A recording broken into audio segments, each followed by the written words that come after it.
I am Zuri, 33 years old and a successful private equity founder, though my family still views me as their personal failure. When my brother announced his fifth child, my parents erupted in applause. My father beamed with pride, calling him a true family man. Then my mother turned her sharp gaze to me and commanded that I move into their house to raise the other four children. When I refused, my sister-in-law sneered that I had no family of my own and needed the practice. I walked away without a word. But the real nightmare began the next morning when a police officer called to inform me my family had left four freezing children on my porch. If you have ever been treated like a servant by the people who should love you most, please like and subscribe. Let me know where you are watching from in the comments below as I share how I finally made them pay. The smoke from the barbecue grill hung thick in the humid summer air as dozens of relatives gathered in my parents' sprawling backyard. It was our annual Juneteenth cookout, a tradition meant to celebrate freedom and heritage, but in my family, it always felt like a stage for judgment. I sat quietly at a patio table sipping a glass of lemonade and hoping to remain unnoticed.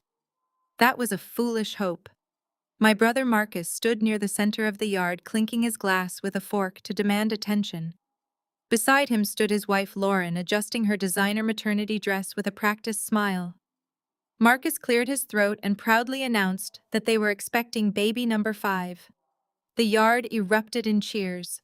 My mother Vivian rushed forward to embrace them, tears of joy streaming down her face. My father Roland clapped Marcus on the back, congratulating him on expanding the family legacy. I offered a polite smile and clapped along, fully expecting the attention to remain on the happy couple. Instead, my mother turned directly toward me. Her smile vanished, replaced by the authoritative glare she had used to control me my entire life. "Zuri," she announced very loudly, ensuring every aunt and uncle could hear. "Since Marcus and Lauren need to prepare for the new baby and take their month-long baby moon to Europe, you will pack your bags on Sunday.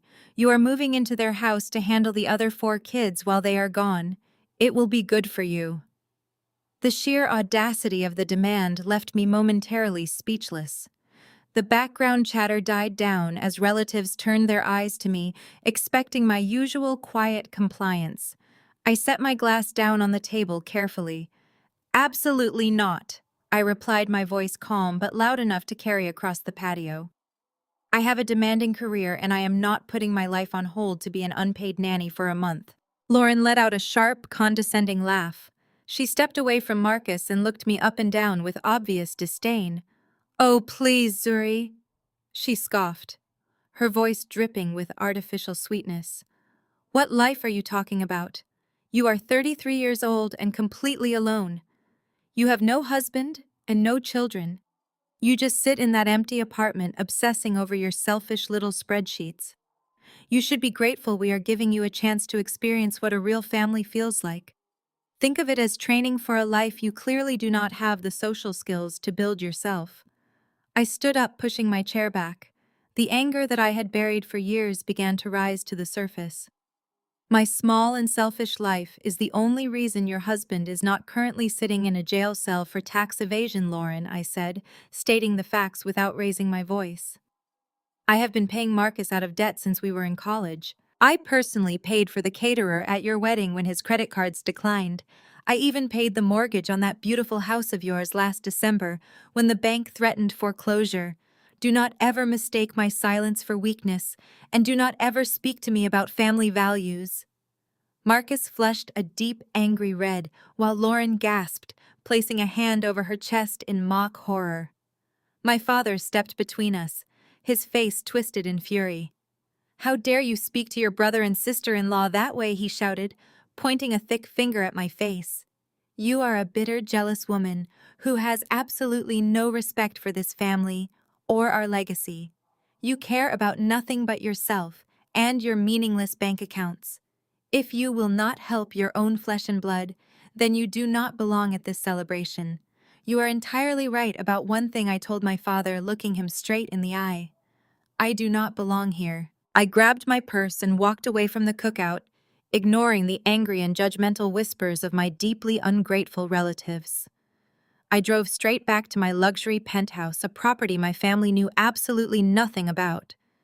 For years, I had allowed them to believe I was just a struggling mid-level manager, because sharing my massive financial success would only make me a bigger target for their endless demands.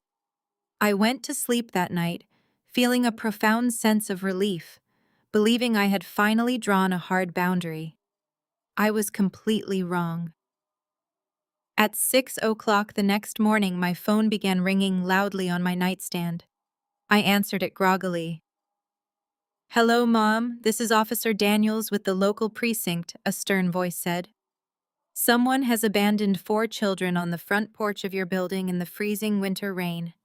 They were left with a forged medical power of attorney bearing your name. We need you down here immediately to answer some serious questions about them." I threw off the covers and dressed in record time, slipping into a tailored suit that projected absolute authority. The drive to the precinct took less than 20 minutes, but my mind raced the entire way. How could they stoop this low? Leaving 4 children alone in the bitter morning rain was beyond negligent, it was criminal. When I pushed through the heavy glass doors of the police station, the scene waiting for me was perfectly choreographed. Lauren sat in a plastic waiting chair, clutching a tissue to her face and sobbing loudly. Her performance of white distress was flawless. Marcus stood beside her, rubbing her shoulders and looking at the desk sergeant with an expression of deep paternal concern. They had already set the stage, painting themselves as the desperate victims of an unstable relative. Officer Daniels, a tall man with a weary expression, approached me immediately. "Miss Zuri?" he asked. I nodded. Before I could speak, Lauren leaped from her chair and pointed a trembling finger at my chest. "How could you?" she shrieked, her voice echoing off the cinder block walls. "You promised you would take them for the month. We brought them to your building just like we agreed, and you locked them out in the freezing rain. My babies could have died because of your petty jealousies." Marcus shook his head, looking at me with manufactured disgust. "We trusted you, Zuri," he added loudly, ensuring every officer in the room could hear. "Mom said you needed the practice raising kids, but to lock them outside, you need serious psychiatric help." Officer Daniels held up a hand to quiet them. "Mom, we are looking at potential child endangerment charges here," he told me, his tone heavy with warning. "Your brother provided a medical power of attorney with your signature. Abandoning minors who have been placed in your legal care is a felony. You left 4 children under the age of 10, crying outside a building at dawn." I looked at the officer and then at Marcus and Lauren. They looked so incredibly smug beneath their mask of outrage. They genuinely believed their lies would override my truth. They were completely accustomed to getting away with everything because our parents had always shielded them from the consequences of their actions. I did not raise my voice or shed a single tear. I simply reached into my designer handbag and pulled out my tablet.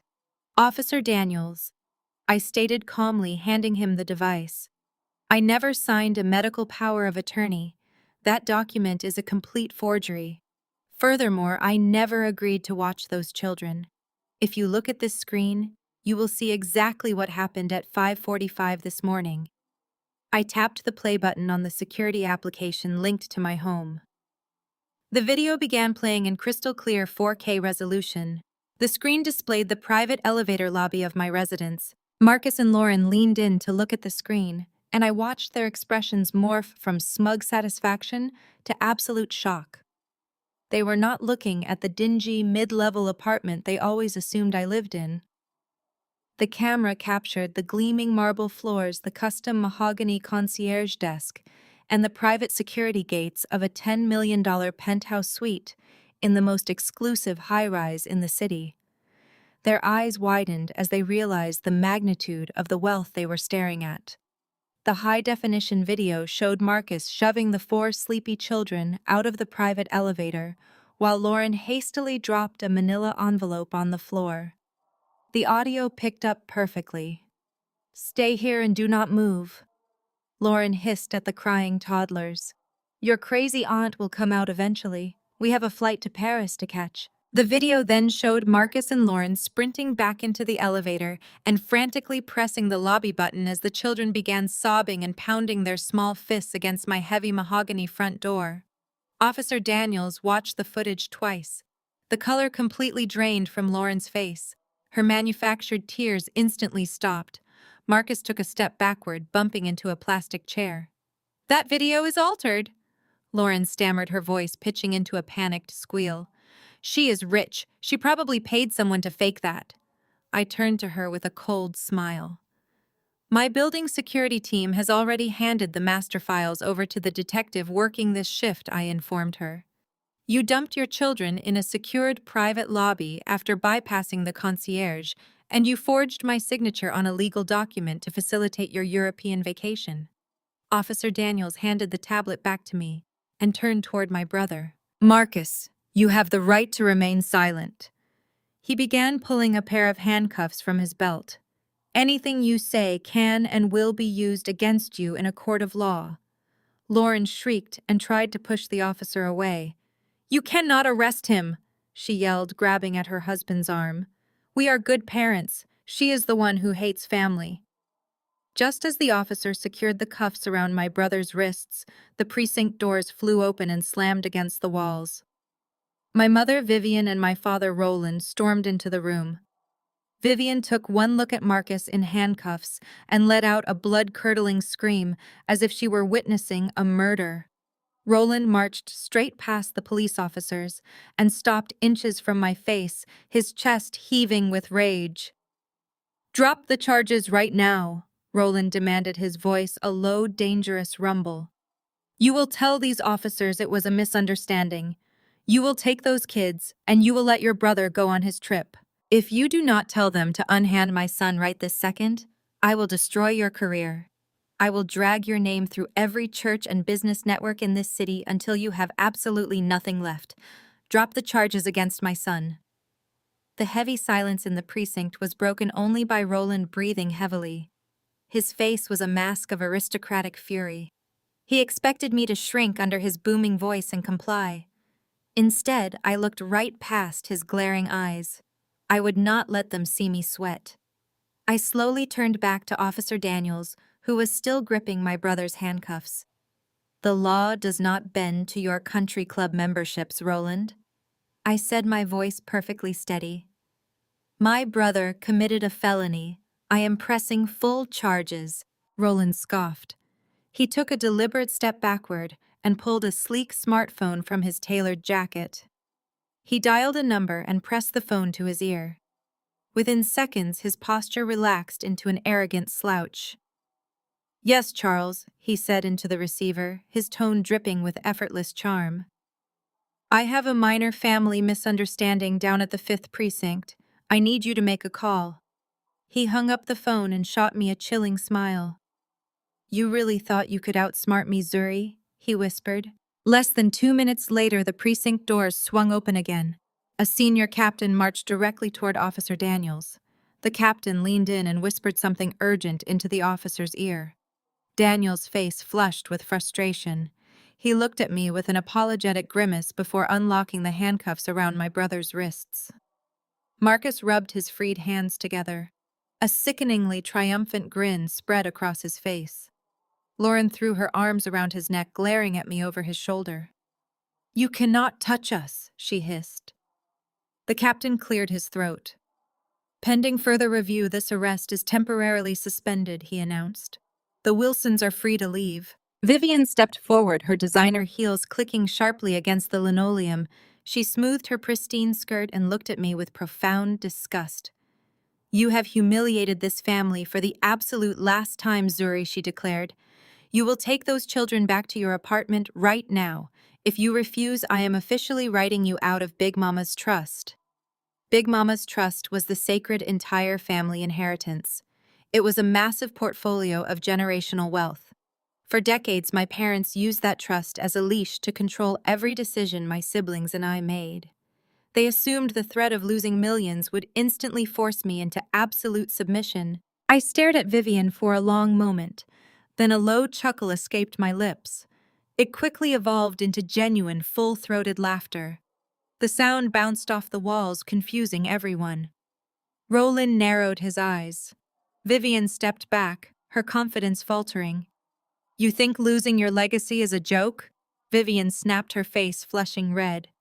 I stopped laughing and looked her in the eye. I do not care about your blood money, mother. I never did. Give every last dime to Marcus. Keep your trust. Keep your threats. I am done. I spun around and walked straight out of the precinct, the cool morning air hitting my face as the doors shut behind me. I hailed a private car and headed straight to the downtown financial district. If Roland was going to use his corrupt connections to bend the law, I needed someone who could break it. I walked into the pristine, glass-enclosed offices of Harrison and Vance, the most ruthless litigation firm in the state. Arthur Vance sat across from me at his massive mahogany desk, listening intently as I laid out the morning events. He reviewed the security footage on my tablet and nodded slowly. They have temporarily stalled the criminal charges, but they cannot stop a civil suit, Arthur explained, leaning slowly back. We can file for emergency protective orders and a massive civil suit for fraud. It will tie them up in court for years. We will drain their resources and force a public reckoning. But my retainer is substantial, Zuri. I require $50,000 up front to initiate a war of this magnitude. I smiled. Money is absolutely no object, Arthur. I opened my designer bag and pulled out my heavy metal black corporate card. I slid it across the polished desk. Charge the full amount. Start the paperwork immediately. Arthur took the card and handed it to his assistant, who had been silently taking notes. She slipped out of the room to process the transaction. We discussed the timeline for filing the injunctions while we waited. 5 minutes later, the assistant returned. Her face was pale and she looked extremely nervous. She placed the black card back on the desk. I am so sorry, Ms. Zuri, she said softly. The card was declined. I frowned. That is impossible, I replied, reaching for the card. That account has no limit. Run it again. The assistant shook her head. I ran it 3 times. The bank system says the account has insufficient funds. A cold knot formed in my stomach. I quickly pulled out my phone and opened my secure banking application. I bypassed the biometric security and stared at the dashboard. My primary accounts, which normally held over $300,000 in liquid cash, were completely empty. The balance read 0. My heart hammered against my ribs as I rapidly clicked into the transaction history. There it was. An alert showed a massive $250,000 withdrawal process just 45 minutes ago. The money had been wired out in a single lump sum. I clicked the details of the transaction and felt the blood freeze in my veins. The transfer authorization used my Social Security number and an old joint account routing number. It was a dormant checking account from my freshman year of college, a student account my parents had opened to help me pay for books. I had forgotten it existed.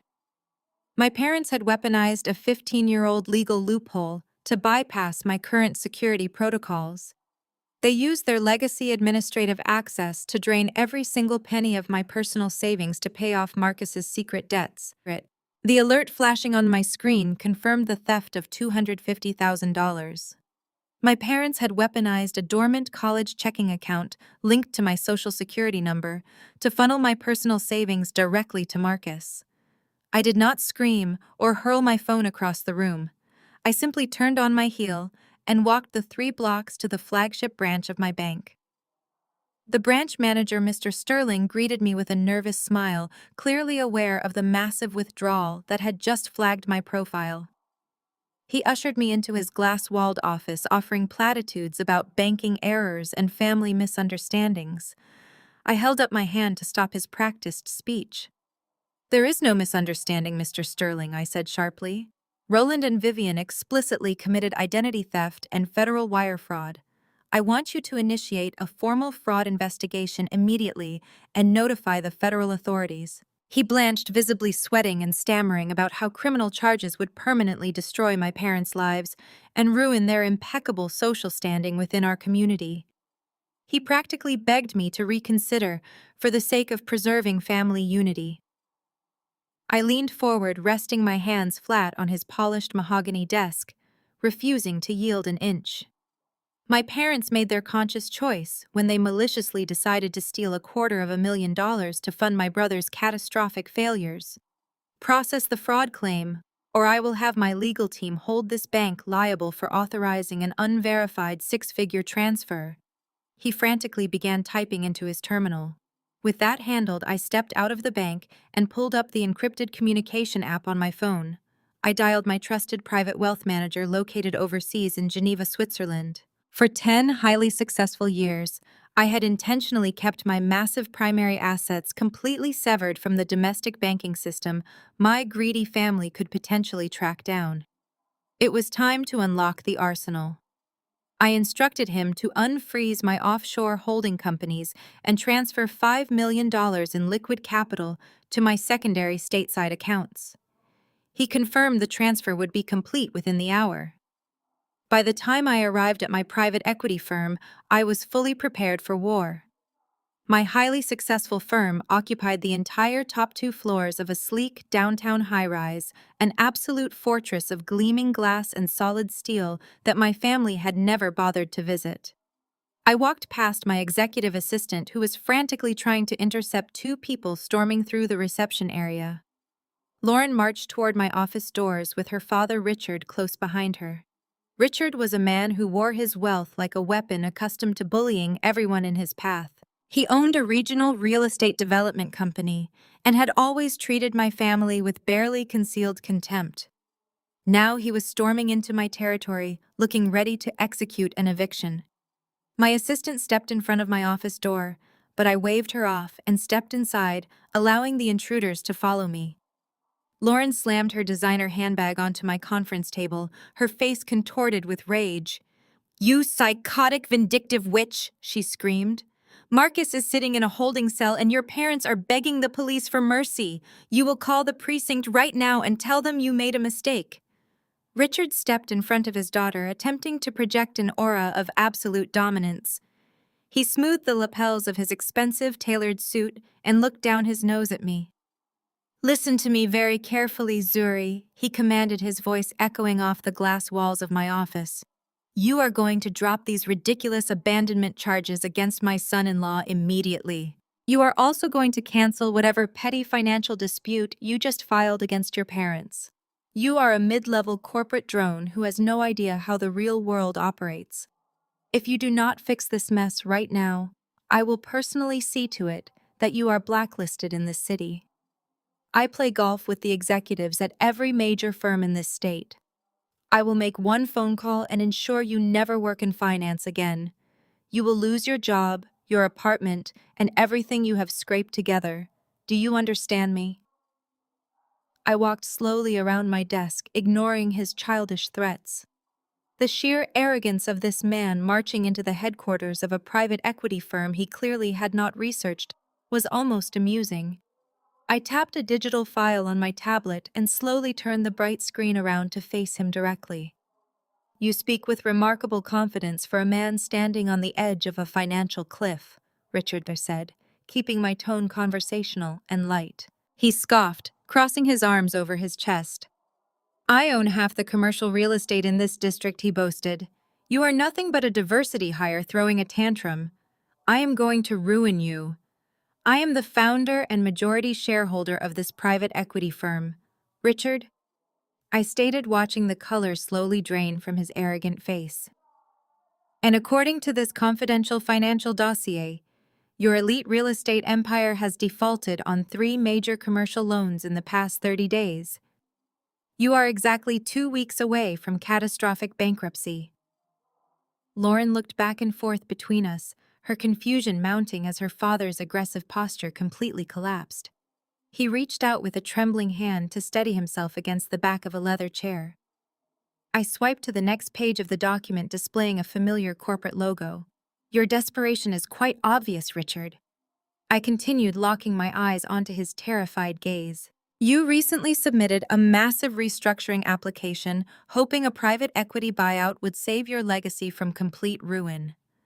The $10 million commercial bailout application you blindly filed last week is currently sitting right here on my desk, waiting exclusively for my final personal approval. Richard stared at this glowing screen for a fraction of a second before a harsh, barking laugh erupted from his chest.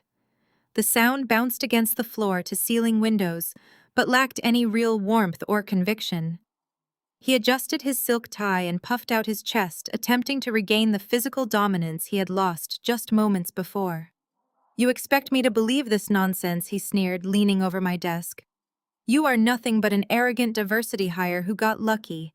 There is no way a woman like you owns a firm with this capital. You are playing a stupid game, and it will cost you dearly." I calmly swiped my finger across the tablet, bringing up the full legal documentation of his failing enterprise. I highlighted his personal signature at the bottom of the desperate restructuring plea he had submitted 5 days ago.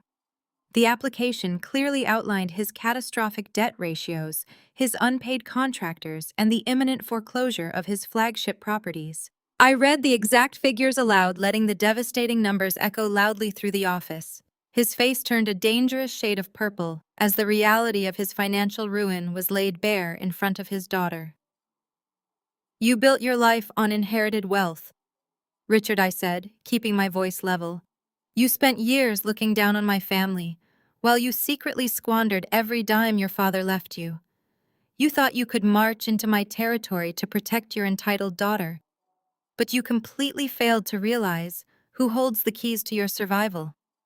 I turned the tablet so it faced him squarely, illuminating the final decision page of the bailout proposal.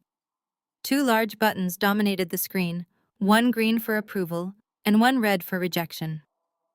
Lauren stood frozen near the door. "Daddy," she whispered, her voice trembling with sudden terror. "Tell me she is lying. Tell me we are not losing the house." Richard ignored her. He slammed his fist onto my desk. "You will approve that application right now," he demanded, his voice dropping to a desperate growl. "You owe us. You will authorize that transfer and drop the charges against Marcus. If you do not, I will make you pay." "You have no leverage left to demand anything," I replied coldly. I looked him dead in the eye, savoring the panic replacing his lifelong entitlement. I raised my index finger over the red button. "Your legacy ends today, Richard." I pressed decline. The screen flashed a confirmation message indicating the permanent rejection of his lifeline.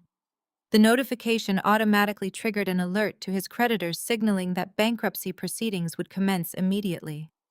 A primal roar tore from Richard's throat. He lunged across the wide mahogany desk, sweeping his arms forward in a violent attempt to grab me by the throat. Files and pens scattered as his heavy frame crashed into my workspace. He never made it. The heavy oak doors flew open, and my private security team moved with terrifying speed. 2 massive men crossed the room in a blur of motion. They grabbed Richard by the shoulders and collar, dragging him backward with incredible force. He thrashed and cursed wildly, but the guards easily overpowered his desperate struggle. They slammed him face down onto the carpet, pinning his arms securely behind his back, while he gasped for air. "Let me go, you absolute animals!" he screamed, as a security officer pressed a knee firmly between his shoulder blades. Lauren let out a piercing shriek. She rushed forward, trying to hit the security guards, but a third officer stepped smoothly into her path, blocking her advance. "Get your hands off him," she shrieked. "You cannot treat us like this. We are important people." "You are trespassers who just attempted to assault a business owner," I corrected her, standing up and smoothing my skirt. My guards hauled Richard to his feet. He was breathing heavily, his face flushed with defeat. "Escort Mr. Blackwell to the service elevator and throw him out," I instructed the lead security officer. "If they ever attempt to enter this property again, have them immediately arrested for trespassing." As the guards dragged her cursing father out, Lauren backed away toward the door, her eyes wide with frantic energy. She was breathing in short, sharp gasps, completely unraveling as reality closed in around her. "You think you have won?" she screamed, pointing a shaking finger at me. "You think you can destroy my family and walk away? You have no idea what I am capable of, Zuri. I will destroy your reputation. I will make sure everyone knows what kind of monster you are. You will not have a single friend left." She spun around and ran out of the office, leaving a trail of heavy perfume in her wake. I calmly picked up my fallen coffee cup and returned to my chair completely unbothered by her childish threats. But Lauren was not making idle threats. Before she had even reached the ground floor of my building, she pulled out her phone and initiated a vicious digital war. Within 20 minutes, a viral GoFundMe page went live across every major social platform. The campaign was titled "Save Our Family from a Psychotic Abuser." It featured a heavily edited, tearful video of Lauren sitting in her luxury car, sobbing uncontrollably, as she spun a masterful web of vicious lies. She claimed I was a dangerously unstable woman who had lured them into a trap, violently locked her freezing children out in the rain, and then maliciously used my corporate wealth to have her innocent husband falsely arrested. She pleaded for public donations to cover their mounting legal fees, painting me as a greedy corporate villain bent on destroying a loving mother. The smear campaign caught fire instantly, fueled by outraged strangers hungry for drama. My phone vibrated endlessly as the video spread, but I silenced it and smiled. She was digging her own grave and I was happy to watch. By Friday afternoon, Lauren's viral GoFundMe campaign had amassed over $40,000 in fraudulent donations. Her tear-stained face dominated local social media feeds and neighborhood forums. She wove a fictional tale of a bitter career woman who resented her brother's happiness and actively endangered his innocent children. The comment sections were absolutely brutal. People I had known since childhood called me a monster. Extended relatives flooded my phone with angry voicemails demanding I apologize for my terrible behavior. I did not respond to a single message. Let them talk, I thought. Let them build their house of cards as high as they possibly can. My retaliation required precise timing. Sunday morning provided the perfect stage. My family attended a massive church. I had stopped attending years ago, unable to tolerate the toxic gossip and superficial displays. My mother treated the sanctuary like her personal kingdom, sitting in the front pew, commanding the attention of everyone around her. Through a mutual acquaintance, I learned Vivian had planned a special segment for the morning service. She was going to elevate her smear campaign to a holy crusade. I arrived at the church just as the praise and worship segment was reaching its peak. I sat in my parked car across the street, checking the live stream of the service on my phone. The pastor had paused the music to invite my parents to the altar. Vivian walked up the steps, clutching a laced handkerchief. Roland stood firmly beside her, playing the stoic patriarch, enduring a terrible family tragedy. Marcus and Lauren stood just behind them, holding hands and bowing their heads in mock sorrow. The pastor placed a heavy hand on my mother's shoulder and spoke directly into his microphone. "Congregation, today we lift up the Wilson family," he bellowed, his voice echoing through the massive sanctuary. "We pray for their strength in this time of unimaginable betrayal. We ask for divine intervention for their daughter Zuri. We pray that the Lord softens her wicked, barren soul.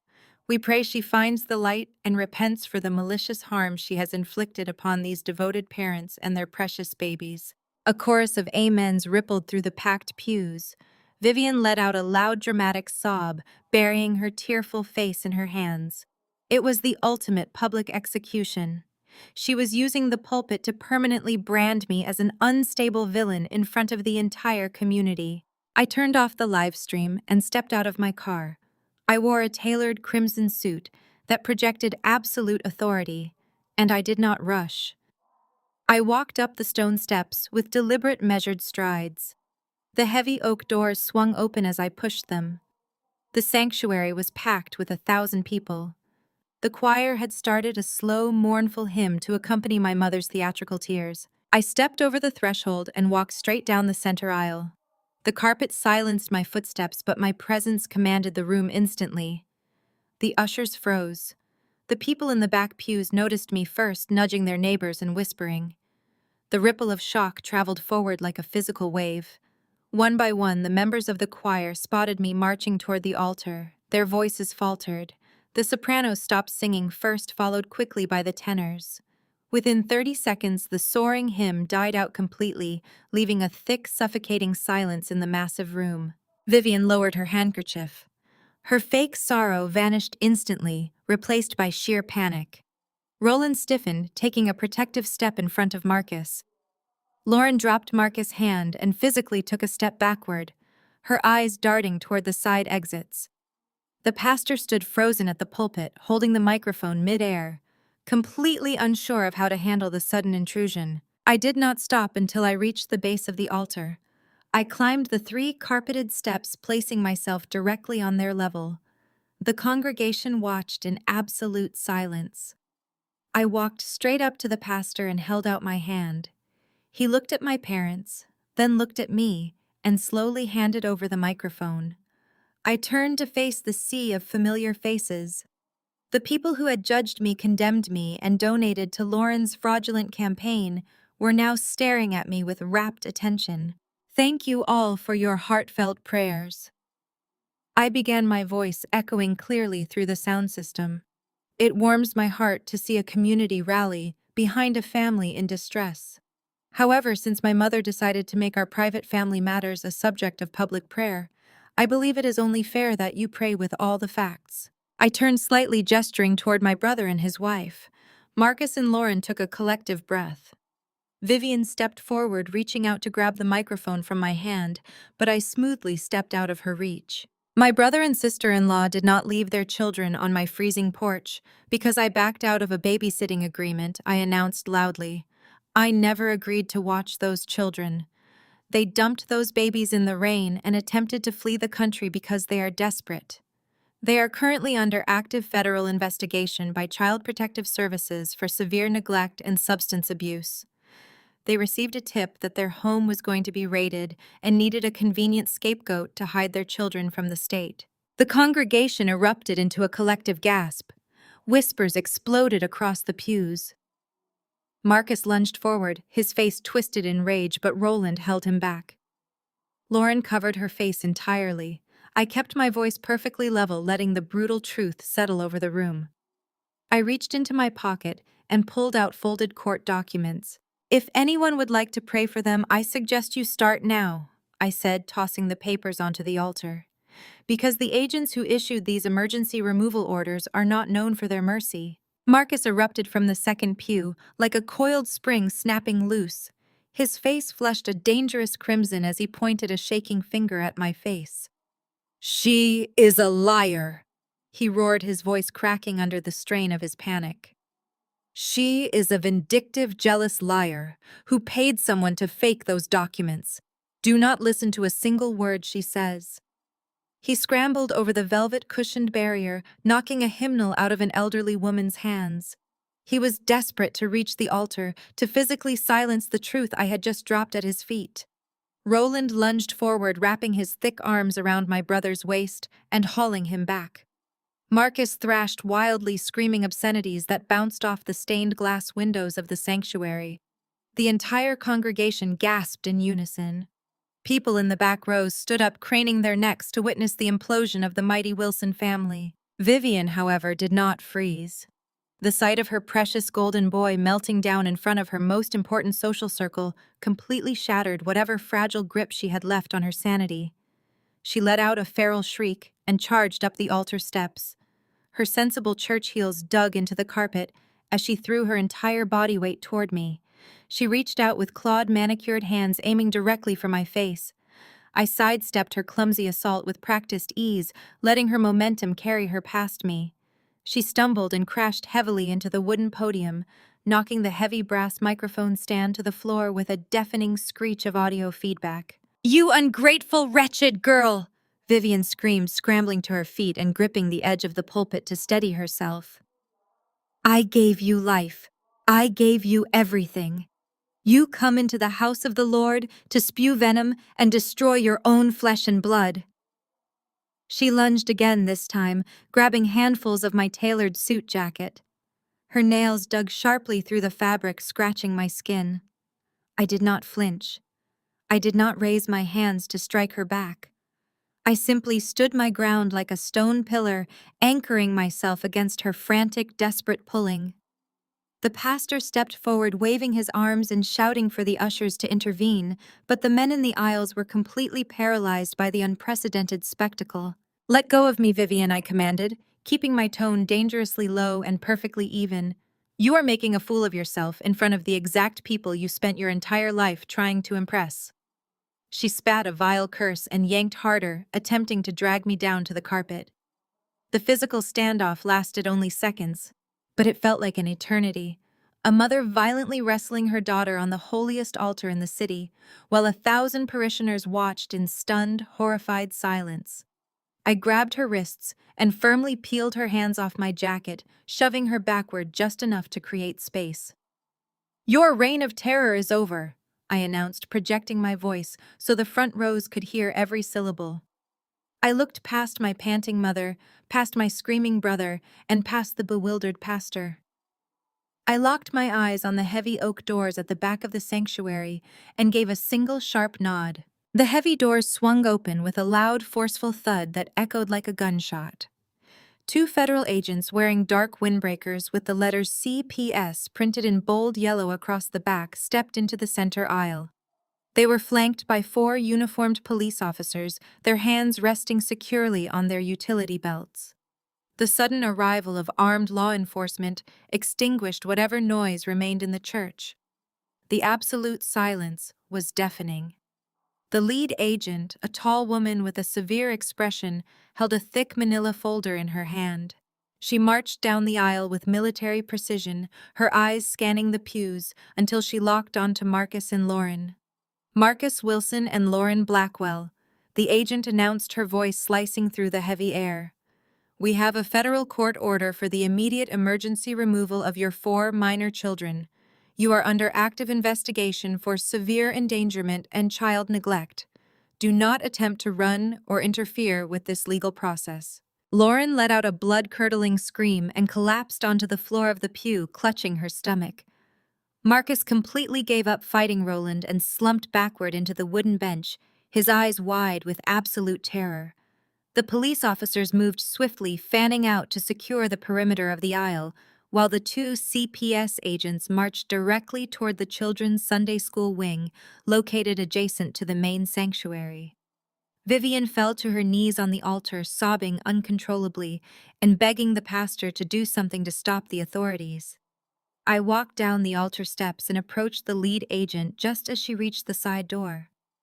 "The state will place those children in an emergency foster facility immediately," she informed me, her tone entirely professional and devoid of any emotion. "Given the severity of the allegations regarding substance abuse and environmental hazards in the home, they cannot remain with their parents or the grandparents who clearly enabled this behavior." I pulled a secondary legal document from my interior pocket and handed it to her. "I am filing for temporary emergency kinship custody right now," I stated. "I will not let those children endure the trauma of the state foster system because their parents are catastrophic failures. I have a secured penthouse, dedicated security, and the financial resources to provide immediate stability." The agent reviewed my documentation, scanned my identification, and offered a sharp confirming nod. Within 20 minutes, the tearful toddlers were secured in my SUV. I reached to adjust the youngest child's jacket, feeling something hard sewn inside. A tiny, hidden audio recording device blinked faintly. Lauren was intentionally spying on me to frame me for horrific physical abuse. The tiny blinking light stared back like a venomous eye inside the fleece lining. The sheer audacity of Lauren's desperation was crystal clear.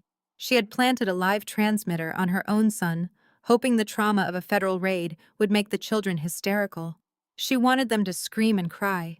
She anticipated that I would snap at the toddlers and yell.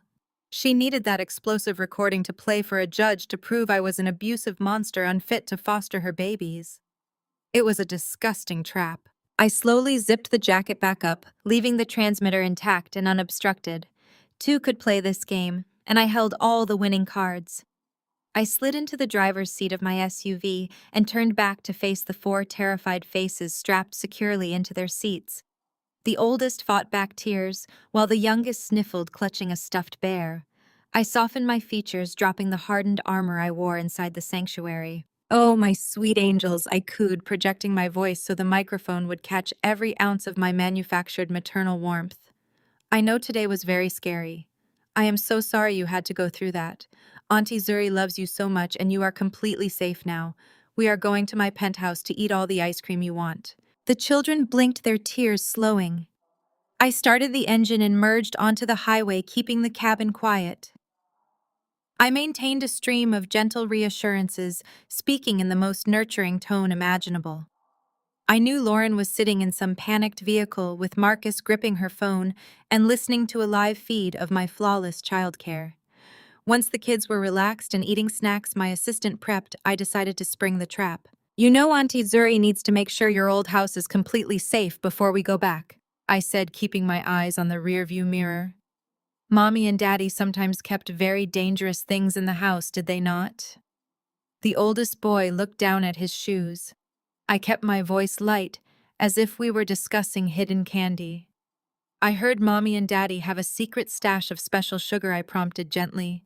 "The kind of sugar that makes them sleep for a very long time." The boy nodded, his innocence completely betraying his parents' dark secrets. "Yeah," he mumbled. "Daddy gets very mad if we go near the special sugar. He hides it so the bad men cannot find it." I smiled warmly, adjusting my mirror again.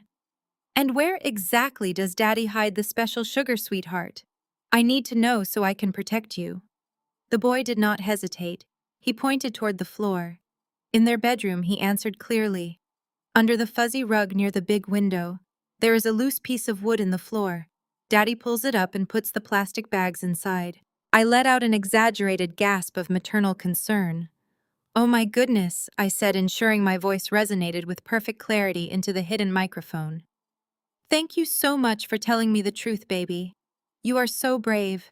We cannot have dangerous things lying around where you could get hurt. I am going to call my friends at the police department right now. I will tell them exactly where to find that loose floorboard under the rug.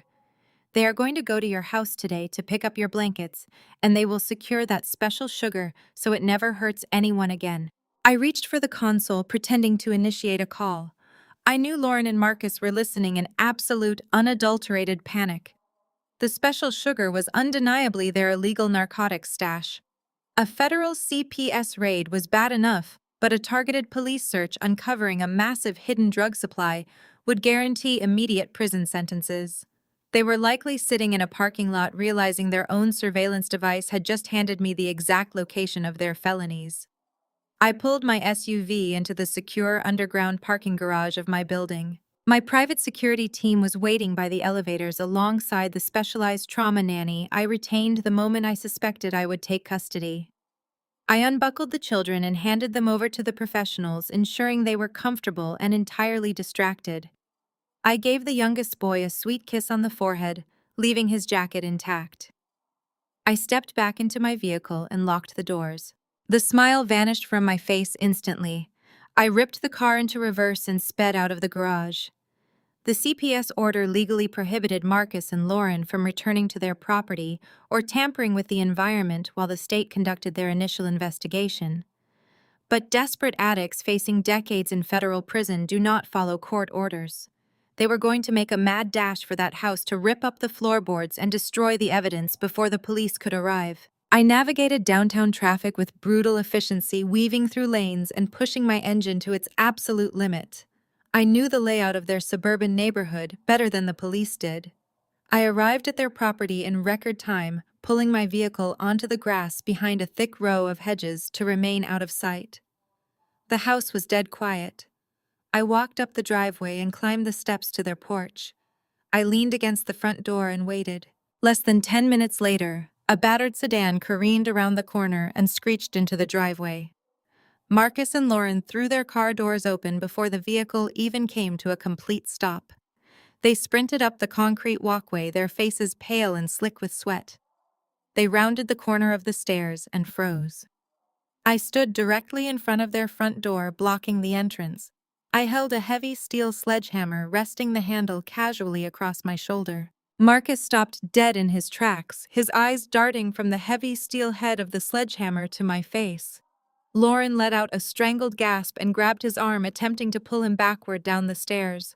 I did not move a single inch. My brother stepped forward again, his desperation overriding his shock. "Move out of the way, Zuri," he demanded, his voice dropping into a guttural snarl.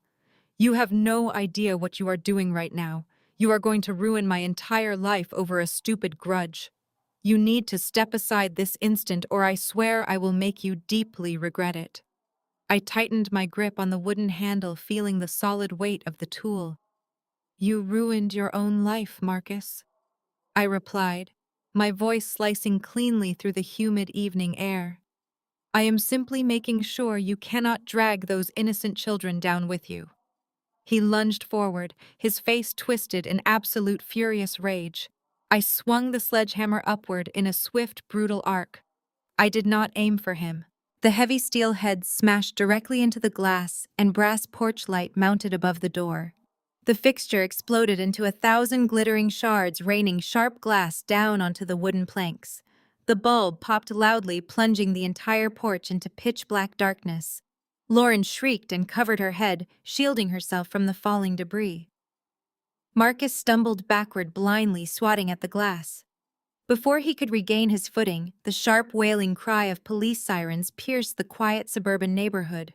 Red and blue lights instantly bathed the front lawn in a frantic, chaotic strobe effect. 3 patrol cars jumped the curb, their tires tearing aggressively through Lauren's perfectly manicured flower beds. Officers swarmed out of the vehicles with their bright flashlights, cutting through the darkness and illuminating my brother, frozen in sheer panic on the front steps. I lowered the sledgehammer and pointed directly at the front door. "They are attempting to destroy active evidence," I shouted clearly over the noise. "The narcotics are hidden under the floorboards in the master bedroom, exactly where I reported." 2 officers immediately grabbed Marcus, pinning his arms firmly behind his back, while he thrashed and screamed wildly for his lawyer. Lauren dropped to her knees on the wet grass, weeping hysterically as a female officer clamped handcuffs around her wrists. The lead detective kicked the front door open and led a tactical team inside. I stood on the shattered glass of the porch, watching the flashing lights reflect off the neighborhood windows as curious neighbors peeked through their closed blinds. It took less than 15 minutes for the detective to emerge holding a thick plastic evidence bag filled with tightly bound packages of white powder. The sheer volume of the contraband was staggering. This was not a personal recreational stash. This was severe distribution level weight. Marcus stared at the plastic bag and went entirely limp in the officer's grip. They shoved him roughly into the back of a squad car, his Golden Boy facade completely and permanently destroyed. The financial fallout the next morning was absolute utter chaos. My parents were completely unequipped to handle the harsh reality of their precious son facing federal drug trafficking charges. Through my extensive network of legal contacts, I monitored their frantic scrambling. Roland refused to accept that his legacy was currently sitting in a holding cell wearing an Orange County jumpsuit. He spent the entire night calling every judge, politician, and high-powered defense attorney he knew in the city. Nobody would touch the case. The physical evidence was insurmountable, and the local media was already picking up the scandalous story of a wealthy suburban couple running a drug operation with 4 toddlers residing in the house. Desperate and completely out of viable options, Roland made a fatal financial error. The judge set a staggering bail amount, given the intense flight risk and the severe magnitude of the felony charges. Roland did not hesitate for a second. He went directly to his private bank as soon as the doors opened and liquidated his entire retirement fund. Every single penny he had diligently saved for 40 years was drained in a matter of minutes to secure a massive bail bond for a son who was legally guaranteed to serve decades in federal prison. He sacrificed his financial future, his long-term security, and his pride, all to buy Marcus a few temporary fleeting hours of freedom. He emptied the accounts, completely blinding himself to the devastating consequences of his actions. By noon, my concierge alerted me that my father was demanding entry to my penthouse. I authorized his access and waited calmly in my expansive living room. The floor-to-ceiling windows offered a panoramic view of the city, projecting an image of absolute, untouchable success. The elevator doors chimed and Roland stormed into my foyer. His face was a dark mask of pure hatred. His expensive suit was wrinkled, and his eyes were bloodshot from frantic legal maneuvering. "You are dead to us, Zuri," he spat, his voice shaking with venom. "You are no longer my daughter. You set your brother up and deliberately destroyed this family." I am officially disowning you right now." I sipped my espresso and remained seated on my velvet sofa. He marched closer, pointing a trembling finger directly at my face. "You think you are so smart with your fancy lawyers," he continued, his chest heaving. "But you forgot one crucial thing. I control the trust. I control the family assets. As your ultimate punishment, I am legally stripping you of your inheritance. You will never see a single dime of Big Mama's trust, and I am officially removing your name from the deed to Big Mama's brownstone." I placed my coffee cup carefully onto the glass table as a slow, genuine smile spread across my face. I burst into laughter and handed him a piece of paper. Roland snatched the crisp white document from my outstretched hand with a forceful jerk. His eyes darted across the bold legal print at the top of the page. He expected a tearful apology or a desperate plea for forgiveness, but instead he was holding a certified property deed. The heavy color drained from his face as his gaze traveled down to the ownership details. My name was printed in stark black ink, legally establishing me as the sole proprietor of Big Mama's historic brownstone. He blinked rapidly, aggressively, shaking his head as if the motion could physically alter the words on the page. "This is a forgery," he stammered, his voice lacking its usual thunderous authority. "This property has been in the Wilson family trust for 4 generations. You cannot simply claim ownership of an estate that belongs to me." I leaned back against the plush cushions of my sofa and crossed my legs. "It belonged to you until 3 years ago." I corrected my tone, completely conversational. "You and Vivian decided to stop paying the property taxes on the estate. You drained the maintenance accounts to fund Marcus and Lauren's extravagant destination wedding. You assumed the city would overlook a few missed payments because of your pristine social standing. But municipal tax boards do not care about country club memberships, Roland. They placed the property in a blind auction to recover the staggering delinquent debts. I purchased it through a private holding company. I saved our family legacy from your reckless financial incompetence." His hands began to tremble so violently the thick paper rattled. He looked at me as if I had suddenly transformed into a venomous snake. "You bought your own grandmother's house out from under us," he whispered, horrified. "I bought my grandmother's house to protect it from you," I fired back, dropping the casual facade. "You were perfectly willing to let a multi-million-dollar generational asset slip into foreclosure so Marcus could have an ice sculpture and a premium open bar in the Bahamas. I simply stepped in and paid the state exactly what they were owed. That makes me the legal owner. It also makes me your landlord. You have been living in my house rent-free for 36 months." The realization hit him like a physical blow to the chest. Roland stumbled backward, practically falling into the leather accent chair positioned behind him. His mouth opened and closed, but no sound came out.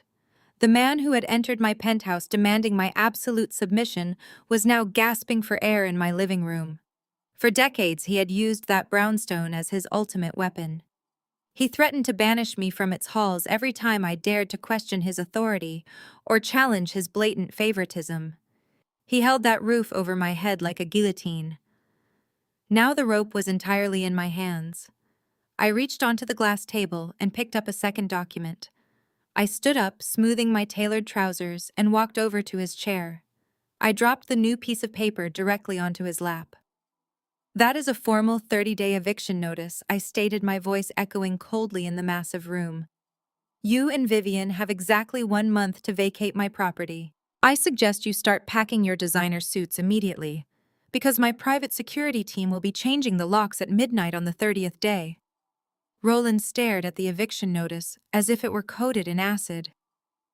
"You cannot do this to us, Zuri," he pleaded, his voice cracking into a pathetic whimper. "Where will we go? We have no liquid assets left. I gave everything to the bail bondsman this morning. We will be completely destitute." "That sounds like a personal problem," I replied, without a single ounce of pity. "But I am willing to offer you one incredibly generous deal." I leaned down, placing both hands on the armrests of his chair, trapping him in place. "You used my social security number to commit a massive wire fraud this morning. You drained my college account to save Marcus. If you and Vivian walk into the federal precinct tomorrow and sign a full legal confession admitting to the wire fraud, I will tear up this eviction notice. You can stay in the brownstone under a standard rental agreement.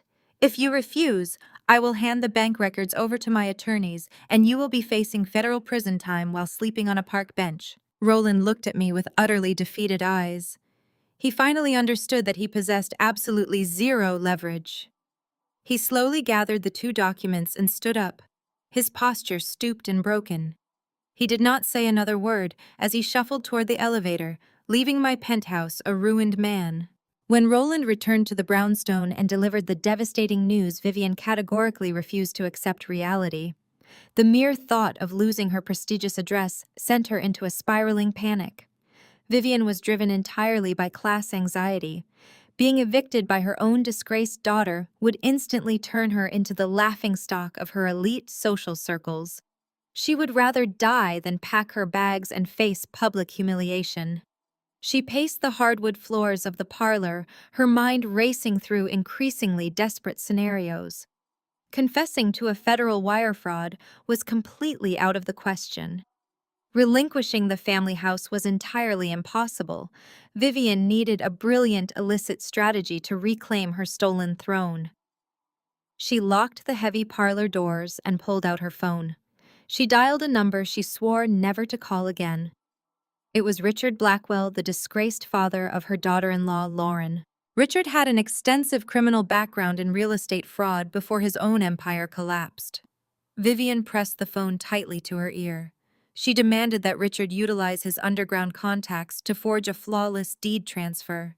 She would illegally steal the brownstone back before the strict 30-day deadline expired. Richard possessed exactly one asset remaining from his spectacular downfall: a thoroughly corrupt clerk buried deep within the Municipal Property Records Department. For $50,000 fronted entirely by Vivian, from a secret offshore account she kept hidden from Roland, this clerk agreed to facilitate the impossible. They met in a subterranean parking garage on a rainy Tuesday afternoon. Richard handed over a thick manila envelope containing the cash and a meticulously crafted fraudulent deed. He spent 3 sleepless nights studying Zuri's signature from old legal documents, practicing the exact slant of her cursive until he could replicate it flawlessly. The forged document explicitly surrendered the brownstone back to Vivian under the guise of a familial gift.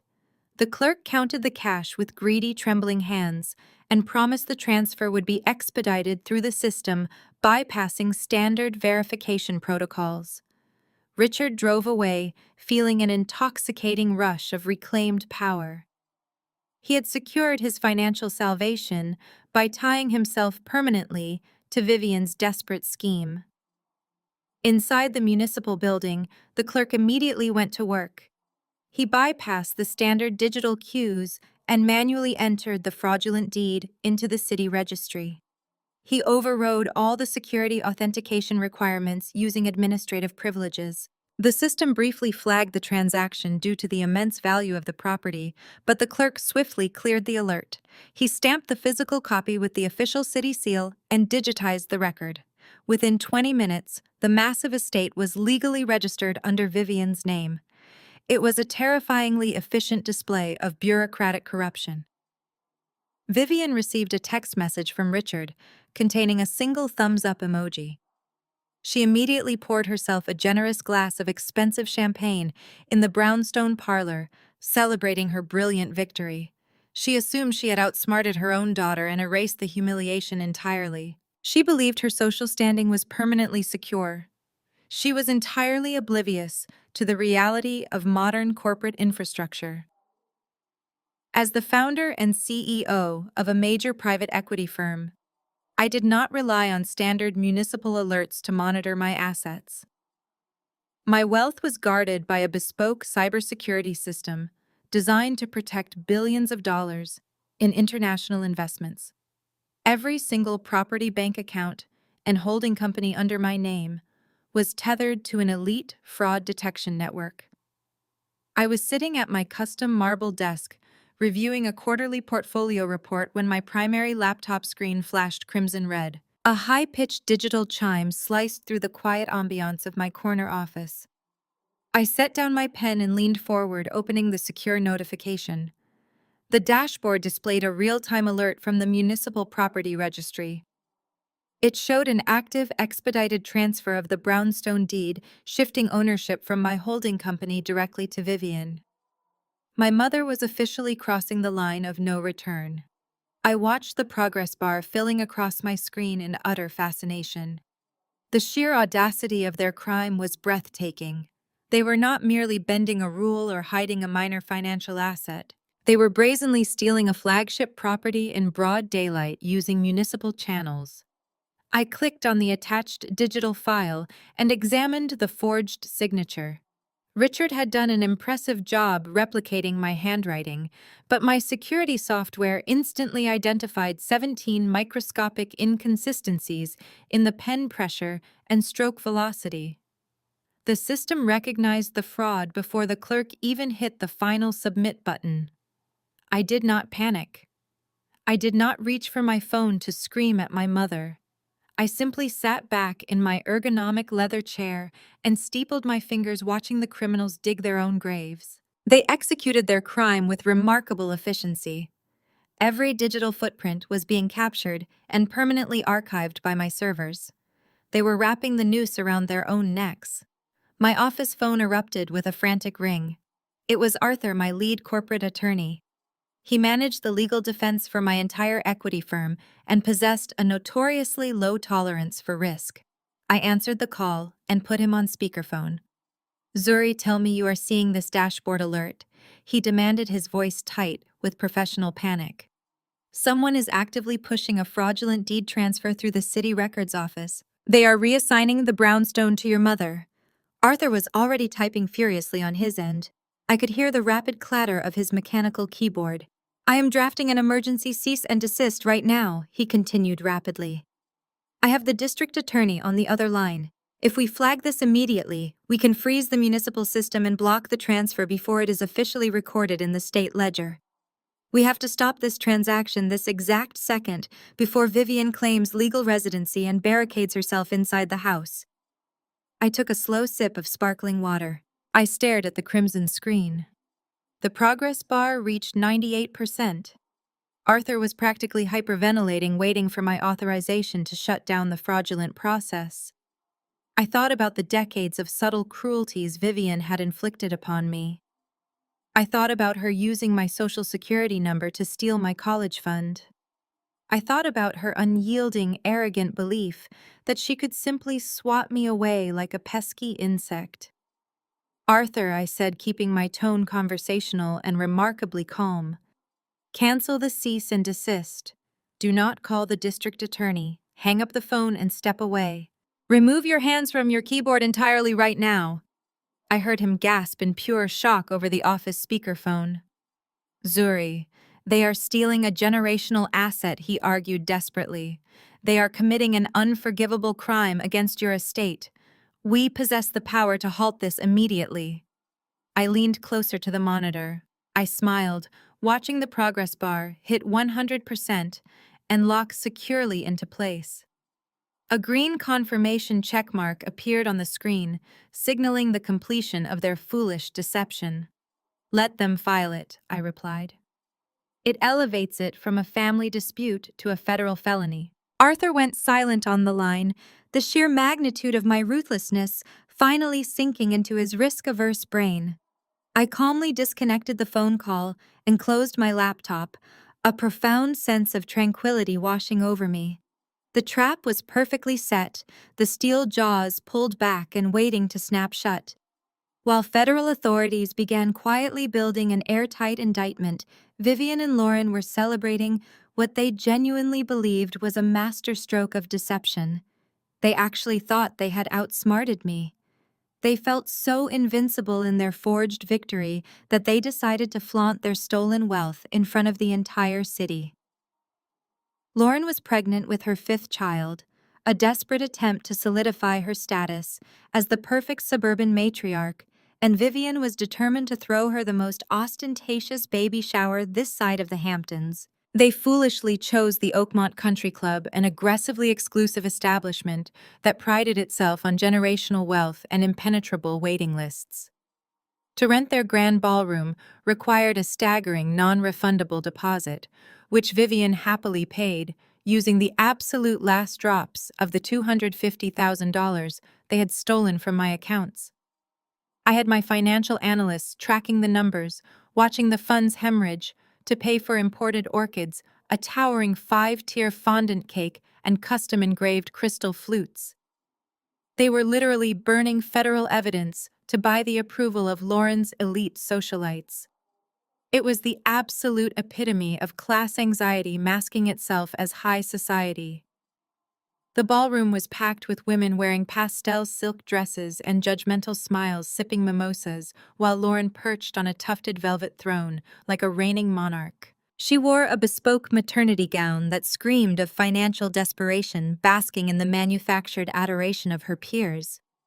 Vivian stood right beside her, playing the role of the generous, wealthy mother-in-law, completely oblivious to the federal anvil hanging directly over her styled head. I decided it was the perfect venue to deliver my own personal congratulations. I did not wear pastel.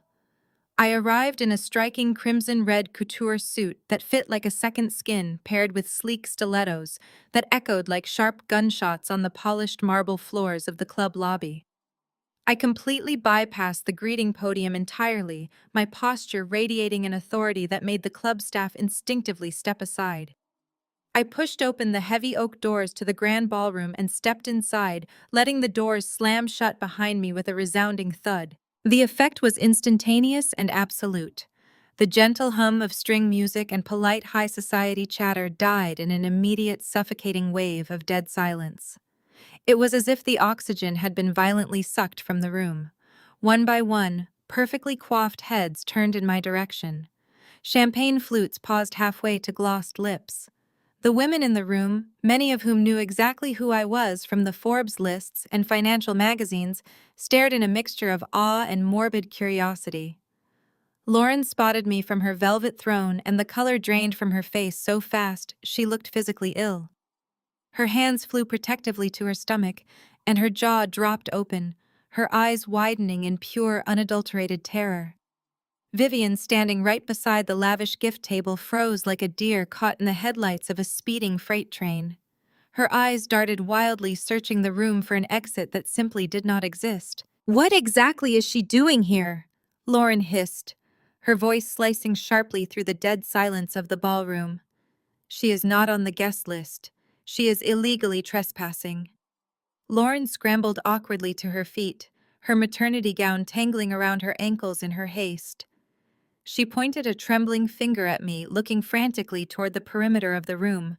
"Security," she screeched, dropping every single ounce of her refined high society facade in an instant. "I need security in here immediately. Remove this woman from my shower right now." Two burly security guards in fitted suits began to approach from the side entrances, looking hesitant but obligated to respond to the frantic demands of the host. I did not flinch. I did not break my confident stride. I continued walking straight down the center aisle of the ballroom, the crimson fabric of my suit commanding the absolute, undivided attention of every single guest in attendance. I locked eyes with the closest security guard as he stepped into my path and gave him a single freezing look that clearly communicated he would lose his job, his pension, and his future in this city if he dared to lay a hand on my couture jacket. He stopped dead in his tracks, swallowing hard and stepping backward, lowering his radio and refusing to meet Lauren's hysterical gaze. I bypassed the terrified guards without a second glance and walked directly up to the elevated platform where Lauren was practically hyperventilating. Vivian tried to step in front of her daughter-in-law, puffing out her chest in a pathetic, trembling attempt to block my path, but I simply walked around her as if she were a piece of cheap, misplaced furniture. I stepped gracefully onto the platform and walked straight to the lavish gift table, which was overflowing with expensive, brightly colored packages bought with my stolen money. The string quartet had completely stopped playing their bows, resting silently on their strings. The tension in the room was so heavy, it felt tangible, suffocating the elite crowd. I reached out and grabbed the microphone that had been set up for the customary toasts. I tapped it once, the sharp thud echoing through the massive ballroom speakers, ensuring every woman in the room was hanging on my every move. I turned to face Lauren, a calm, utterly terrifying smile spreading across my lips. I reached slowly into my designer handbag, pulled out a small, flawlessly wrapped Tiffany blue box, and extended it perfectly toward her shaking hands. Lauren snatched the iconic robin egg blue box from my outstretched palm. Her initial terror instantly morphed into a sickeningly triumphant smirk.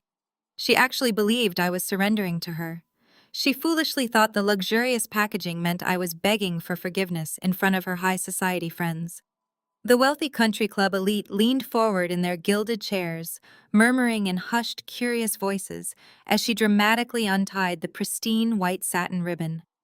Vivian exhaled a loud theatrical sigh of profound relief and stepped closer to the microphone. Lauren lifted the lid with an exaggerated flourish, expecting dangling diamond earrings or a custom platinum tennis bracelet. Instead, her perfectly manicured fingers pulled out a thick, heavy stack of tightly folded legal documents. Her triumphant smile vanished faster than a blown-out candle. She stared blankly at the bold federal seal stamped menacingly across the top page. The bold black letters spelled out the United States District Court. She flipped frantically through the endless pages, her breathing becoming incredibly shallow and erratic. She held the official federal wire fraud indictments, naming her bankrupt father Richard, my mother Vivian, and my father Roland as co-conspirators in a massive interstate identity theft ring. Tucked neatly at the very bottom was a personalized formal notice from the Internal Revenue Service, initiating a comprehensive forensic audit of her husband Marcus. Her manicured hands trembled so violently the crisp white papers fluttered gracefully to the polished wooden stage. I raised the microphone to my lips. My voice echoed with crystal clarity across the massive ballroom, silencing the confused whispers of the wealthy attendees. "I hope you are all enjoying the imported caviar and vintage champagne," I announced, scanning the endless sea of pastel designer dresses and perfectly tailored suits. "You should savor every single bite, because this entire extravagant celebration was completely funded by federal wire fraud." Shocked gasps erupted across the vast room. Several women covered their mouths in genuine horror, while others immediately reached for their designer purses, preparing to flee. I continued my speech with ruthless, unapologetic precision. "The woman standing before you conspired directly with her bankrupt father and my disgraced parents to steal $250,000 using my stolen identity. They forged a property deed to steal a historic estate and drained my private accounts to pay for this ridiculous country club charade. You are currently drinking expensive mimosas funded entirely by grand larceny." The reaction was instantaneous and absolutely devastating. The Oakmont Country Club crowd prized their pristine public reputations above absolutely everything else. The mere suggestion of associating with impending federal inmates was considered total social suicide. A prominent local judge stood up abruptly from the front VIP table, throwing his linen napkin onto his half-eaten slice of cake. He grabbed his wife's arm and marched straight toward the exit, refusing to look back. That single decisive action shattered the dam completely. The entire room erupted into a chaotic stampede of retreating elites. Women in expensive high heels scrambled over each other to reach the heavy oak doors, actively refusing to make eye contact with the host. Vivian lunged for the microphone, desperately trying to wrestle it from my tight grip, but I simply pivoted and shoved her backward with my shoulder. She tumbled awkwardly into the towering 5-tier fondant cake, sending it crashing onto the floor in a sticky, disastrous ruin. Lauren collapsed onto her velvet throne, sobbing hysterically, as her picture-perfect social standing evaporated into thin air. The heavy mahogany ballroom doors flew open once again and Marcus stormed inside. He had clearly just been released on bond and looked absolutely unhinged. His expensive tailored suit was violently torn at the shoulder, and he smelled heavily like stale sweat and cheap jailhouse bleach. He surveyed the empty dining tables, the ruined dessert, and the mass exodus of wealthy guests fleeing down the marble hallway. He locked his furious, bloodshot gaze on me, standing victoriously on the wooden stage. "You miserable, wicked witch!" he screamed at the top of his lungs, charging furiously down the center aisle. "You intentionally destroyed everything we built because you are completely broken inside. You are nothing but a bitter, barren woman who cannot even manage to have a functional family of her own. You are so intensely consumed by jealousy that you have to maliciously ruin our absolute happiness just to make up for your own pathetic, empty, miserable life." His incredibly cruel words echoed loudly off the vaulted ceiling, filling the vacant space. He pointed a violently shaking finger directly at my face, panting heavily as he reached the very edge of the elevated platform, ready to physically attack me in front of everyone. I did not flinch at his pathetic insult. I simply stared down at him with an expression of pure, unadulterated pity. I reached deep into my tailored jacket pocket and pulled out a small black digital remote control. I pointed it directly at the venue's state-of-the-art audiovisual booth, located at the very back of the expansive room. I pressed the main display button with my thumb. The massive overhead projector hummed to life, instantly dropping a gigantic white cinematic screen right behind Lauren's ruined velvet throne. A high-definition document illuminated the darkened stage, casting a harsh, incredibly bright glow over Marcus and his weeping wife. It was not a financial ledger or a newly filed criminal indictment.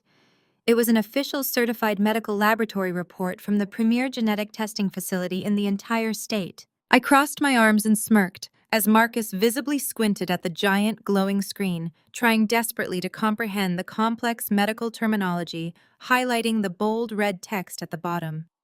The irrefutable scientific results clearly proved that the golden boy of the family was actually completely sterile.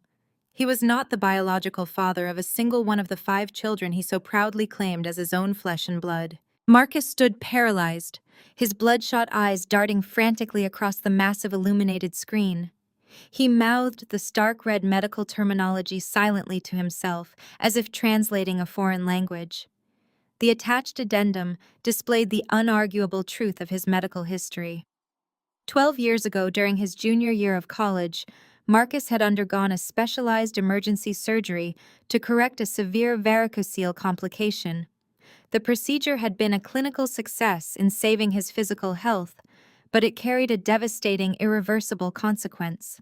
It left him with an absolute 0 sperm count. He was afflicted with permanent, incurable sterility.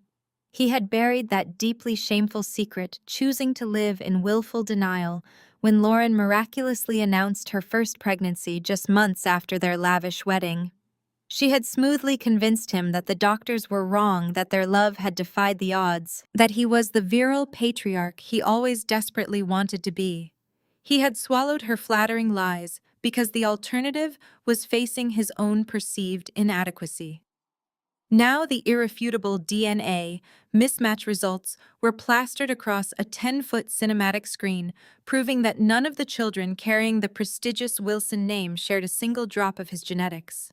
The heavy, suffocating silence in the grand ballroom was violently punctured by a sharp, crystalline shatter.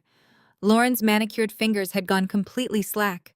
Her imported crystal champagne flute slipped from her trembling grasp and exploded against the polished hardwood floor, sending a spray of glass and sparkling cider across the toes of her designer maternity heels. She stared at the projection screen with hollow, vacant eyes, her jaw hanging slack in pure, unadulterated horror. The flawless, carefully curated suburban matriarch facade was dissolving right in front of my eyes, peeling away to reveal the terrified, calculating fraud underneath. Marcus slowly turned his head to look at his wife. The thunderous, aggressive rage that had propelled him into the ballroom just moments prior completely evaporated, replaced by an agonizing, hollow devastation. The arrogant golden boy, the untouchable favorite son, who could do no wrong in Roland and Vivian's eyes visibly fractured. His broad shoulders slumped forward and his knees buckled slightly, as if an invisible physical weight had just been dropped onto his spine. He raised a shaking hand, pointing a trembling finger at Lauren's swollen stomach. He opened his mouth to speak, but only a pathetic, strangled sob escaped his throat. He had allowed my parents to openly despise and degrade me secure in the knowledge that he was the sole provider of the family's future legacy. Now that entire legacy was exposed as a breathtaking biological lie. I raised the microphone back to my lips, my voice slicing through the heavy, humid air of the ruined ballroom with surgical precision. I was not finished dismantling her kingdom. I looked directly at the remaining country club socialites who were morbidly glued to the unfolding disaster.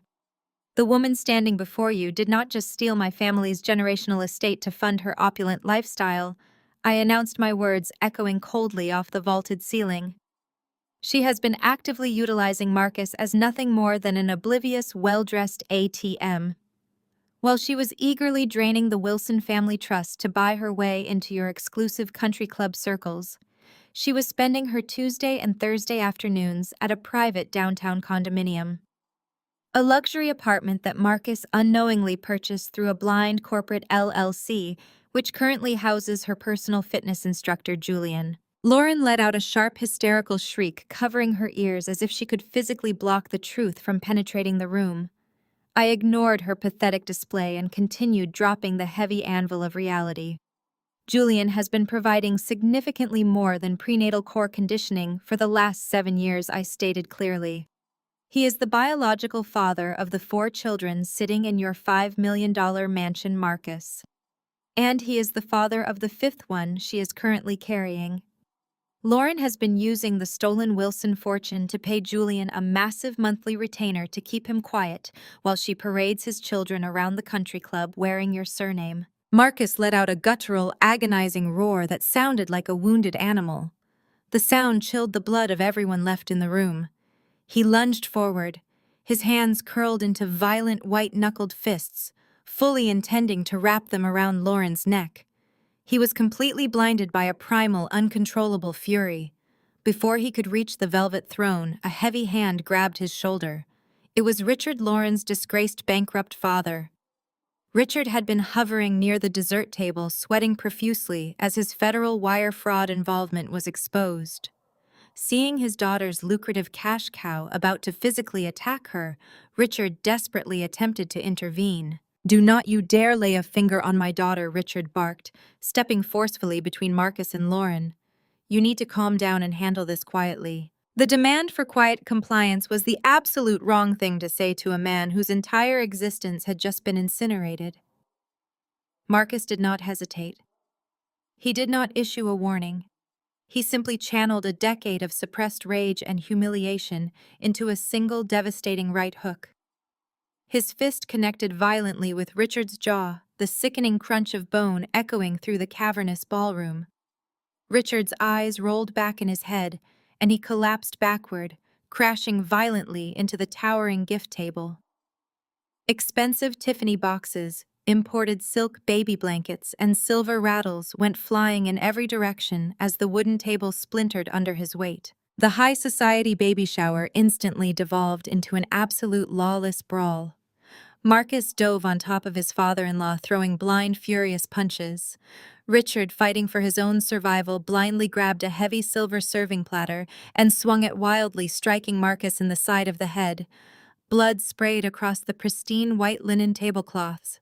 Lauren was screaming hysterically, backed into a corner, while the 2 men destroyed the lavish floral arrangements and shattered crystal centerpieces in their violent struggle. The country club manager was desperately screaming into his 2-way radio, begging for emergency police intervention. The remaining elite guests were finally fleeing in sheer terror, tripping over broken glass and discarded designer handbags to escape the carnage. I simply stood on the elevated platform, my tailored crimson suit completely untouched by the surrounding chaos. I calmly lowered the microphone to my side and watched the golden boy tear his own fraudulent kingdom apart piece by piece. Through the shattered ballroom windows, cutting clearly through the sounds of shattering glass, and Lauren's unhinged sobbing, I could hear the sharp rising wail of multiple approaching police sirens. The flashing red and blue lights painted the country club walls in a frantic strobing rhythm as heavily armed police officers swarmed the grand ballroom. They tackled Marcus to the frosted marble floor, pressing his face into the ruined fondant of the fallen cake as they yanked his arms behind his back. The metallic click of handcuffs echoed sharply over Lauren's relentless wailing. Richard was dragged out next, violently cursing his daughter, and also my brother. Vivian watched her meticulously crafted fraudulent empire dissolve into a chaotic criminal spectacle. Her chest began to heave erratically. Her manicured hands clutched desperately at the pearl necklace wrapping her throat as if it were strangling her. Her eyes rolled back. Her knees buckled, and she collapsed entirely, hitting the floor with a heavy thud. Paramedics rushed through the shattered doors seconds later, strapping an oxygen mask over her face and lifting her onto a stretcher. Roland followed them, his thunderous authority completely extinguished. I did not rush to her side. I did not ride in the back of the screaming ambulance. I calmly walked out of the ruined country club, stepped into the back of my chauffeured car, and instructed my driver to follow them to the emergency room. I watched the city lights blur through the tinted windows, my heart beating with a steady, unshakable calm. I was not going to the hospital to hold my mother's hand. I was going to deliver the final, undeniable truth. The private recovery room at the local medical center smelled sharply of antiseptic bleach and clinical despair. I walked through the sliding glass door and took my place at the absolute foot of Vivian's bed. I stood perfectly straight, my crimson suit a stark contrast to the sterile white environment. Vivian was hooked up to a symphony of beeping monitors, looking incredibly frail under the thin hospital blankets. Roland was pacing frantically near the window. When he saw me standing there, a pathetic, desperate spark of hope ignited in his exhausted eyes. He rushed toward me, his hands clasped together in a sickening display of supplication. "Zuri, thank God you are here," he pleaded, his voice cracking with unfamiliar vulnerability. "You have to help us. You need to hire the absolute best cardiologist for your mother immediately. Put her in the VIP wing, and you have to post bail for Marcus and Richard. If they are photographed in county jail jumpsuits, our family image will be permanently destroyed. We need your resources right now to fix this disaster." I stared at him, letting his entitled, cowardly demands hang in the cold, clinical air.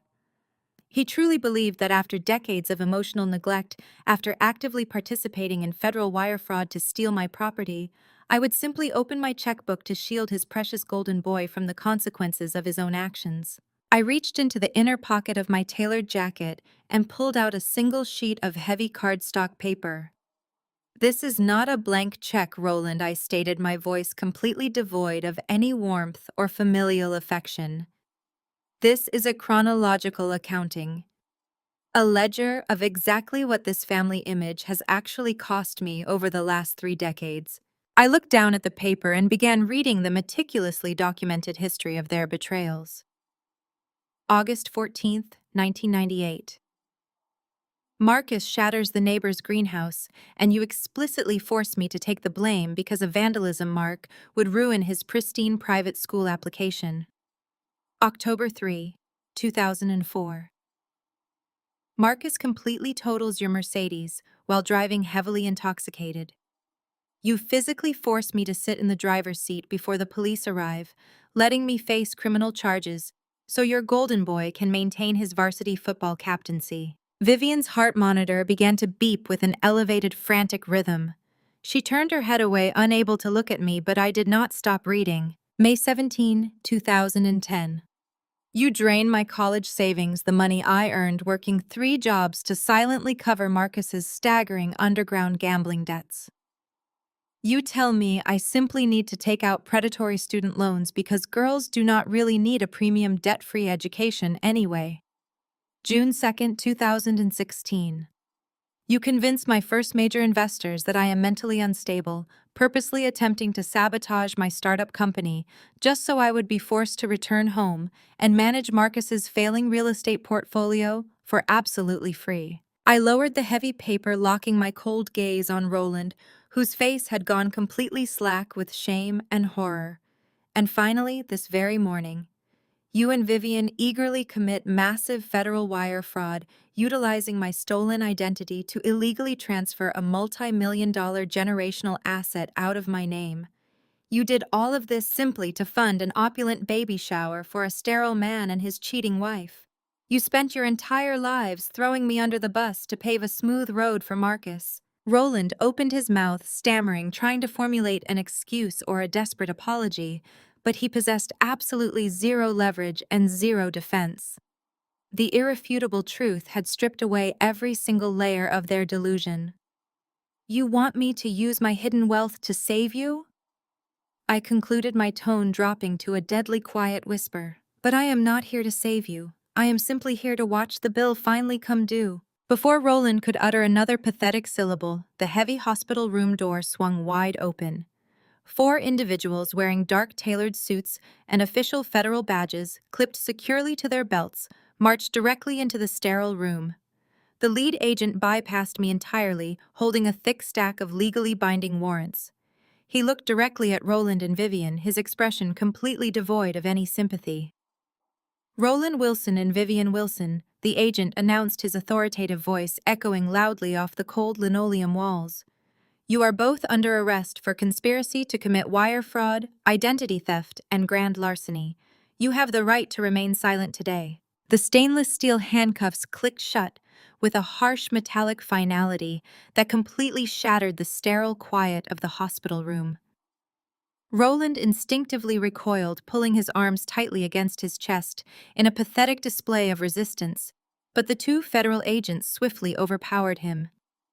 They pinned his broad shoulders against the edge of the medical tray table, twisting his wrists backward with practiced brutal efficiency. Vivian let out a piercing, guttural shriek that spiked her heart monitor into a frantic, chaotic rhythm. She thrashed wildly under the thin cotton blankets, ripping the intravenous line completely out of her forearm. Drops of dark crimson blood spattered across the pristine white bedsheets as an agent firmly grasped her wrists, pulling her upright. "This has to be an enormous mistake," Roland shouted, his voice cracking as his polished patriarchal authority vanished into thin air. "We are prominent members of this community, and you cannot simply barge into a private medical facility based on baseless accusations." The lead agent did not even blink at his desperate bluster. He calmly pulled a thick manila folder from his jacket, revealing high-resolution copies of the fraudulent deeds, forged bank transfers, and the illicit wire authorizations bearing both of their signatures. The visual confirmation of their crimes instantly drained the remaining color from Vivian's face.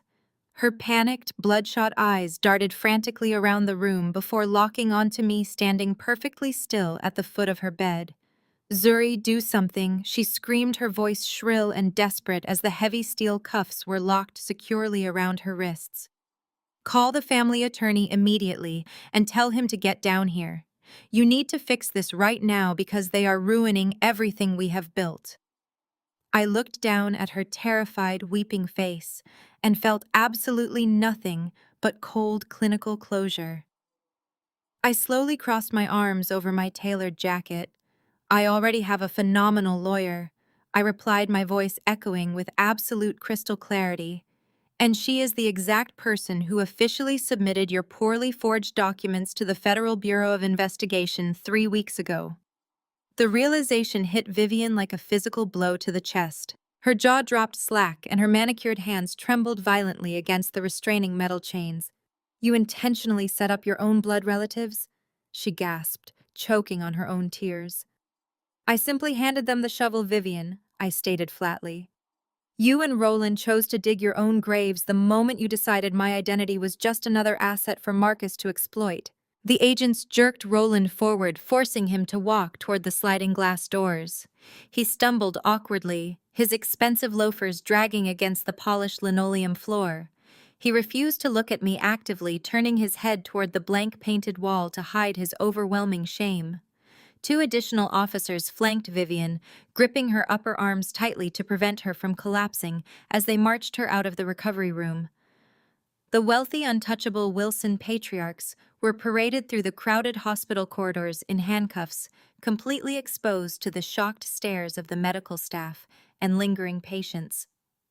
Their pristine, carefully curated social empire was officially reduced to a humiliating public spectacle. I remained alone in the vacant room, listening to the steady rhythmic beeping of the discarded heart monitor until the heavy doors swung shut. While my parents were being booked into federal custody across town, Lauren was executing a desperate, chaotic plan of her own. The catastrophic ballroom brawl had attracted heavy media attention and multiple law enforcement agencies. Child Protective Services had officially opened an immediate emergency investigation into the living conditions of her 5 children, given the domestic violence and looming fraud indictments. Knowing her pristine suburban facade was permanently destroyed, Lauren frantically packed 3 oversized designer suitcases with imported children's clothing, diamond jewelry, and stacks of hidden cash. She dragged her terrified, confused kids into the back of a rented black SUV, actively abandoning her destroyed marriage and her pending criminal liabilities. She instructed the hired driver to speed directly to the international terminal, hoping to catch a red-eye flight to a non-extradition jurisdiction before federal authorities could freeze her remaining assets or seize her passports. Her perfectly curled hair was tangled and matted, her expensive makeup smeared with dried tears of panic as she rushed her children through the sliding glass doors of the crowded departure hall. Lauren anxiously clutched the heavy stack of first-class boarding passes, checking the overhead departure screens with erratic, darting eyes. She ushered the kids toward the expedited security lane, fully believing she had outsmarted the entire system. Before she could hand her documents to the screening agent, a heavy, calloused hand clamped down forcefully on her shoulder. Lauren spun around, ready to scream at a federal marshal, but the breath caught violently in her throat. Standing directly blocking her path was her own father, Richard. His face was severely bruised from the brutal country club brawl, and his tailored suit was hopelessly wrinkled. "You are not getting on that plane," Lauren, Richard stated, his voice completely devoid of any parental warmth. "I just spent the last 4 hours sitting inside an interrogation room at the federal building. I signed a comprehensive immunity agreement, and I am officially testifying against you for a guaranteed plea deal. Your grand illusions are entirely over now," he continued, pulling a gleaming silver pair of handcuffs from the deep pocket of his tattered jacket. "You selfishly believed you could simply run away from the absolute devastation you purposefully orchestrated. You thought you could permanently abandon all the very real people whose lives you actively destroyed." Lauren stepped backward wildly, shaking her head in total disbelief. 2 uniformed airport security officers rapidly approached from behind her father, closing off her only possible escape route. She slumped against the polished ticketing counter, her 5 terrified children crying loudly as the cold metal bracelets locked firmly around her wrists. The sterile, fluorescent-lit corridors of the Federal Detention Center felt worlds away from the opulent country club ballroom. I sat comfortably in an ergonomic leather chair inside a darkened observation room flanked by my lead attorney and 2 federal prosecutors. Through the expansive two-way glass, the grim reality of federal custody was on full display. The holding cells and interrogation rooms were arranged in a stark grid, providing me with a front-row seat to the ultimate dismantling of the Wilson family dynasty. The pristine facade they had maintained for decades evaporated the moment the heavy metal doors locked behind them. Stripped of their tailored suits and designer dresses, wearing standard-issue jumpsuits, they instantly reverted to their most primal, selfish instincts. There was no familial loyalty left to salvage. Survival was the only remaining objective. In Interrogation Room A, Marcus was practically vibrating with nervous energy, desperate to secure a plea deal. He leaned across the scratched metal table, eagerly offering up his wife to the stoic federal agents.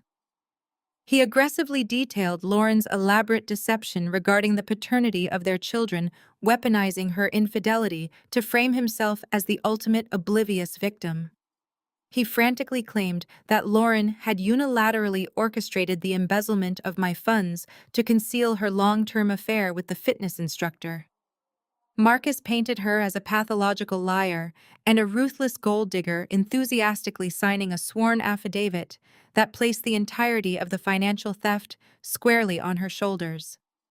Watching the former golden boy eagerly throw the mother of his children to the wolves was a masterclass in cowardice. He sobbed into his hands, pleading for immunity, actively trading her freedom for a chance to salvage his own shattered reputation. He insisted he was completely innocent of the real estate fraud, explicitly blaming her for the entire criminal enterprise. Directly across the hall in Room B, Richard was methodically dismantling Vivian's entire social empire.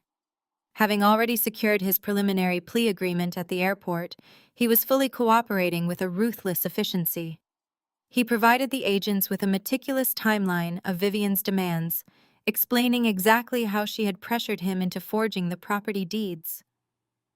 Richard claimed Vivian was the undeniable mastermind behind the real estate fraud, driven by an insatiable pathological need to maintain her country club status after Roland's investments began to quietly hemorrhage money.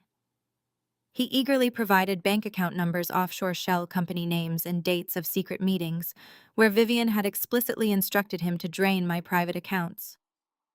He referred to her as a manipulative tyrant who had coerced a desperate bankrupt father into committing federal crimes to fund her extravagant lifestyle. His betrayal was cold, calculated, and entirely self-serving as he handed over every piece of incriminating paperwork he possessed. But the most devastating betrayal unfolded in Interrogation Room C. Roland, the proud, imposing patriarch who had spent his entire life demanding absolute obedience and loyalty, crumbled faster than cheap drywall. Facing the terrifying prospect of spending his twilight years in a federal penitentiary, Roland entirely abandoned his wife of 35 years. He sat hunched over the table, his voice trembling as he pinned the entire identity theft ring on Vivian. He shamelessly played the role of a clueless, overworked husband, claiming he blindly signed documents without reading them because he implicitly trusted his wife's financial management. He insisted Vivian had acted alone, forging my signature and orchestrating the wire fraud while keeping him completely in the dark. He actively wept, begging the agents to believe he was merely collateral damage in Vivian's malicious crusade against me. The man who had called me a worthless disappointment was now eagerly sacrificing his own wife to save his own skin. He completely disavowed any knowledge of the illegal transfers, swearing under oath that Vivian was a rogue, uncontrollable operator. I watched this pathetic display of absolute moral bankruptcy from the safety of the darkened observation room. I sipped a cup of hot black coffee, shielded by the bulletproof glass and my formidable legal team. These were the exact same people who had confidently labeled me socially unfit, mentally unstable, and entirely worthless. They had spent my entire life presenting themselves as the pinnacle of societal perfection while casting me as the shameful family outcast. Now stripped of their stolen wealth and unearned arrogance, they were nothing more than a pit of desperate cornered snakes actively tearing each other to shreds to avoid a prison sentence. The vindication was not loud or explosive. It was a cold, quiet satisfaction that settled deep into my bones as I watched them enthusiastically orchestrate their own mutual destruction. They were effortlessly doing the prosecutor's job for them, eagerly providing every piece of necessary evidence to guarantee multiple criminal convictions. Every single signed confession and frantically recorded statement simply hammered yet another permanent nail into the coffin of their once unassailable, highly prestigious public legacy. The heavy wooden door to the observation room clicked open, breaking the tense silence. District Attorney Hayes walked inside, holding a thick manila folder containing the finalized asset liquidation reports. She took a seat directly beside me, her expression deadpan and incredibly serious. She placed the heavy folder on the table, tapping the top page with her index finger. Richard's offshore accounts have been successfully frozen and fully liquidated, she announced, looking me squarely in the eyes. The federal government is officially offering you a choice. You can accept a massive 8-figure financial restitution settlement right now, which would immediately restore your stolen wealth and effectively compensate you for the extensive damages incurred. This option would allow your parents and sister-in-law to walk away with extensive probation, intense community service requirements, and 0 jail time. Or she paused, leaning forward, as her voice dropped to a serious, measured tone. You can reject the money entirely, push this directly to a highly publicized criminal trial, and we will secure maximum federal prison sentences for every single one of them without any possibility of early parole. I stared at District Attorney Hayes, feeling the absolute weight of the decision resting squarely on my shoulders. I did not need a single second to deliberate. I calmly slid the heavy manila folder back across the polished table, rejecting the massive 8-figure settlement without a shred of hesitation. I wanted them to face the maximum penalty under federal law. 7 months later, the highly publicized criminal trial concluded with a devastating string of guilty verdicts leading directly to today. The federal courthouse was packed to the absolute brim with eager reporters, whispering socialites, and curious onlookers hungry for the final chapter of the Wilson family downfall. Roland, Vivian, Marcus, and Lauren sat at the defense table, wearing identical expressions of terrified disbelief. Their expensive tailored suits had been permanently traded for drab standard-issue detention uniforms. The air in the room was incredibly thick and suffocating, heavy with the undeniable stench of their impending ruin. The lead defense attorney stood before the judge, launching into a desperate, aggressive plea for judicial leniency. He dramatically gestured toward my parents, painting a wildly fictionalized portrait of a loving traditional family pushed to the breaking point by unforeseen financial hardship. He actively attempted to character assassinate me, labeling me a vindictive, greedy daughter who maliciously entrapped her own flesh and blood. He argued that I had weaponized my hidden wealth deliberately, allowing my naive family to fall into a desperate legal trap, just so I could publicly humiliate them. He claimed that Roland and Vivian were elderly, upstanding citizens who simply made a misguided error in judgment to protect their generational legacy, and that Marcus was merely a devoted father, trying to keep his growing family afloat. The attorney practically begged for probation, insisting that sending these pillars of the community to federal prison would be a cruel and unusual punishment driven solely by my petty, deep-seated resentment. I did not flinch at his pathetic, fabricated narrative. When the bailiff finally called my name, I stood up smoothly, adjusting the front of my tailored black blazer, and walked purposefully toward the witness stand. I raised my right hand, swore to tell the absolute truth, and sat down behind the heavy wooden podium. The entire courtroom fell entirely silent, waiting for my victim impact statement. I pulled the microphone closer, locking my eyes directly on the judge before panning my cold gaze over to the defense table. I looked at the 4 trembling people who had spent my entire life attempting to break my spirit. I am not here today because of a petty sibling rivalry or a minor financial dispute. I began, my voice ringing with steady, unwavering authority. I am here because the individuals sitting at that table systematically utilized my identity, my credit, and my future as disposable collateral to maintain their fraudulent kingdom. I looked directly at Roland and Vivian, watching them shrink under the harsh fluorescent lights overhead. For over 30 years, I was designated as the familial scapegoat, existing solely to absorb the blame for every single failure Marcus ever committed. He was the untouchable golden child, the prized heir who could never be held accountable for his reckless, destructive behavior. When he crashed expensive cars, I was forced to take the penalty. When he accumulated massive underground gambling debts, my college funds were quietly drained to cover his criminal tracks. My parents conditioned me to believe that my only purpose was to serve as a human shield for his absolute mediocrity. They demanded absolute compliance, expecting me to sacrifice my own success, personal happiness, and financial stability just to ensure Marcus never had to face the reality of his own staggering incompetence. The theft of my identity was not a sudden mistake. It was the natural culmination of decades of active psychological abuse. My gaze shifted sharply to Lauren, who immediately dropped her head, hiding her face behind her tangled, unwashed hair. This abuse was not merely financial or emotional. It was deeply, insidiously systemic.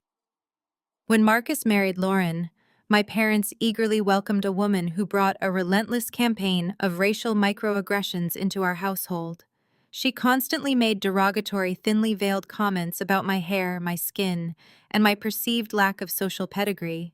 She openly mocked my heritage at elite society dinners, disguising her blatant racism as polite country club banter.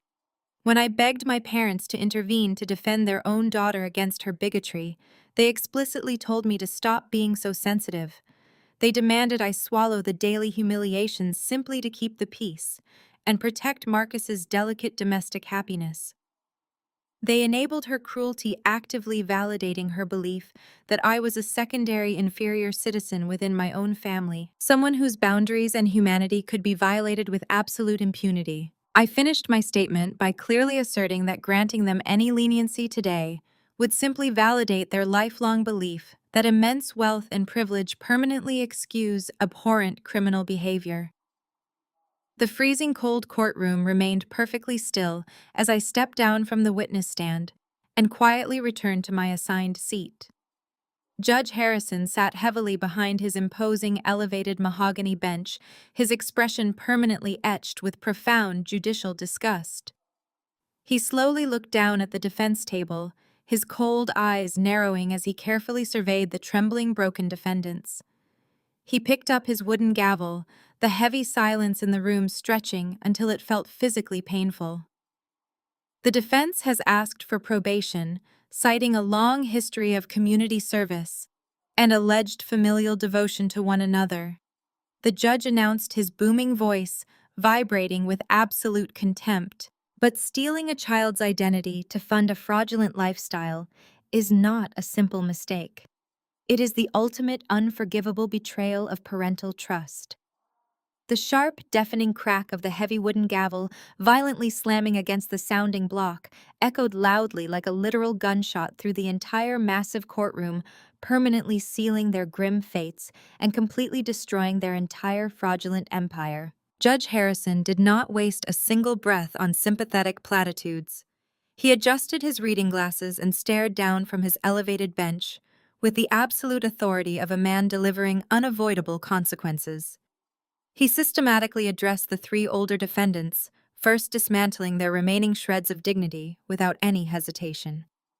Roland Wilson, Vivian Wilson, and Richard Sterling, you have each demonstrated a profound, calculated disregard for the law and the fundamental duties of family. He declared, his voice echoing off the paneled walls. For your roles in conspiracy, identity theft, and federal wire fraud, I sentence each of you to serve between 36 and 60 months in federal prison. Justice has finally caught up to your extensive deceit. A collective horrified gasp rippled through the packed public gallery. Vivian physically crumpled into her leather chair, covering her face with trembling hands as loud, uncontrollable sobs racked her frail frame. Roland stared blankly ahead, his jaw slack, finally realizing his expensive lawyers and elite country club connections could not buy his way out of a federal penitentiary. Richard simply closed his tired eyes, his shoulders sagging under the immense crushing weight of his guaranteed incarceration. The immediate reality of wearing a jumpsuit for the next 3 to 5 years had entirely extinguished their arrogant, entitled posturing. They were no longer the untouchable elite. They were officially convicted felons heading to a cold, concrete cell.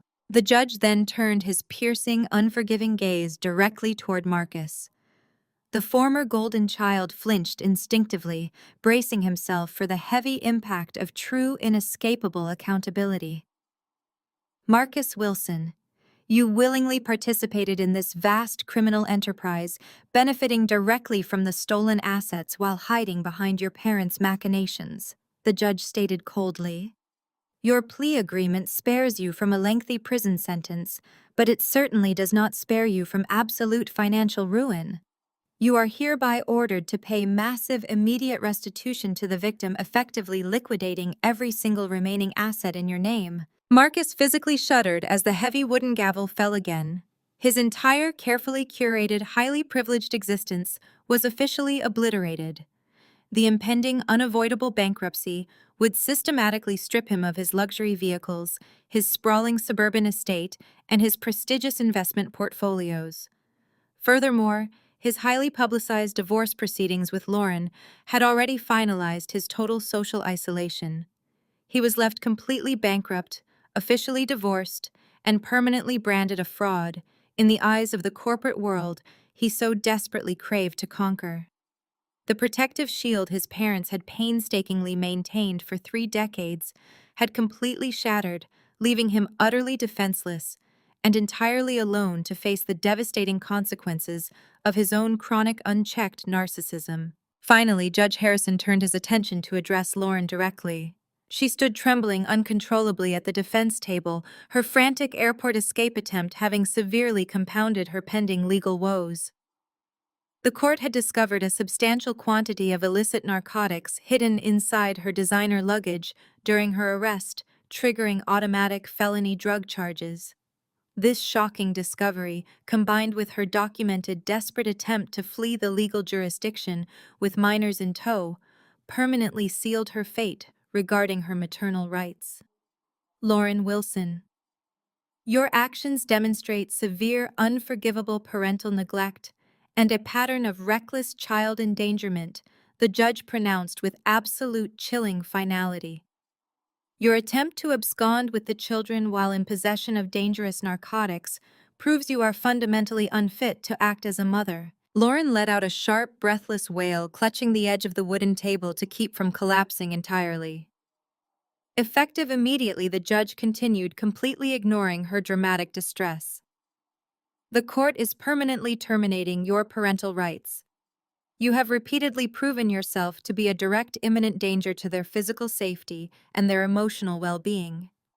Because Marcus's total financial and legal ruin renders him equally incapable of providing a stable, secure environment, the state must officially intervene. I am looking directly to the Department of Child and Family Services to immediately place all 4 children into the state foster care system pending a permanent, suitable placement. The profound, chilling finality of the foster care announcement hung heavily in the freezing courtroom air. The terrifying thought of those innocent children being forcibly separated and thrown into the chaotic, unpredictable state system was a massive tragedy, born directly from their parents' relentless, selfish greed. It was a heartbreaking consequence that I simply could not allow to happen, regardless of the terrible things their parents had done to me. Before the armed bailiff could move to escort the weeping defendants out of the room, I stood up from my designated seat in the front row of the gallery. My lead attorney immediately stood up right beside me, nodding his head in silent, steadfast support of what I was about to do. Your Honor, if it pleases the court, I would like to make an immediate formal petition. I announced, my voice cutting sharply through the thick, tense silence of the massive room. Judge Harrison paused, raising an intrigued, curious eyebrow as he looked down at me. Go ahead, he permitted softly. I took a deep, steadying breath, feeling the collective terrified stares of my ruined family burning into my back. I am officially petitioning this court for full permanent legal guardianship of those 4 children. I stated clearly, letting the absolute certainty of my decision resonate through the vast chamber. I possess the extensive financial resources, the stable, secure environment, and the absolute willingness to ensure they are completely protected from this immense, devastating fallout. I will provide them with the supportive, nurturing childhood that my parents entirely failed to provide for me. I looked directly at Roland, Vivian, Marcus, and Lauren, making absolutely sure they heard my final, undeniable truth. They deserve to be raised in a home where love isn't conditional, I declared. The judge studied me for a long, silent moment before firmly nodding his head in total agreement. Petition granted, he declared loudly, striking the heavy wooden gavel one final resounding time. The echo of that gavel strike completely severed the invisible chains binding me to the Wilson family for 3 agonizing decades. I did not look back as I ushered my newly adopted nieces and nephews out of the suffocating federal courthouse into the bright sunlight of a completely new reality. The chaotic, screaming media circus gathered outside the building barely registered in my mind. My only focus was the 4 terrified children clinging tightly to my hands. We stepped securely into the waiting black car, leaving the toxic, fraudulent legacy of Roland, Vivian, Marcus, and Lauren to rot behind cold steel bars. 365 days later, the stifling silence of that courtroom was replaced by the vibrant symphony of a perfect summer afternoon. The heavy, oppressive noise of my past was gone, replaced by the rhythmic sizzle of a grill and the infectious sound of genuine laughter, I stood on the sprawling back patio of Big Mama's fully restored Brooklyn brownstone, taking in the beautiful scene unfolding across the freshly manicured lawn. The historic property had been painstakingly renovated to its original glory. The rich mahogany trim gleamed in the late afternoon sun, and the vibrant hydrangeas Big Mama used to tend were in full spectacular bloom. I wiped a smudge of barbecue sauce from my apron, breathing in the rich aroma of charred hickory and seasoned brisket. I was hosting my very first annual summer cookout, and the guest list was strictly limited to the people who actually mattered. My chosen family filled the expansive backyard, creating a tapestry of authentic, unconditional support. My lead attorney, Sarah, was currently engaged in a highly competitive game of cornhole with my chief financial officer, their enthusiastic cheers echoing over the soulful music playing from the outdoor speakers. My core group of close friends, the women who had shielded me during the darkest days of the federal investigation, were gathered around the patio table, mixing pitchers of fresh lemonade and sharing stories. There were no calculated social performances here.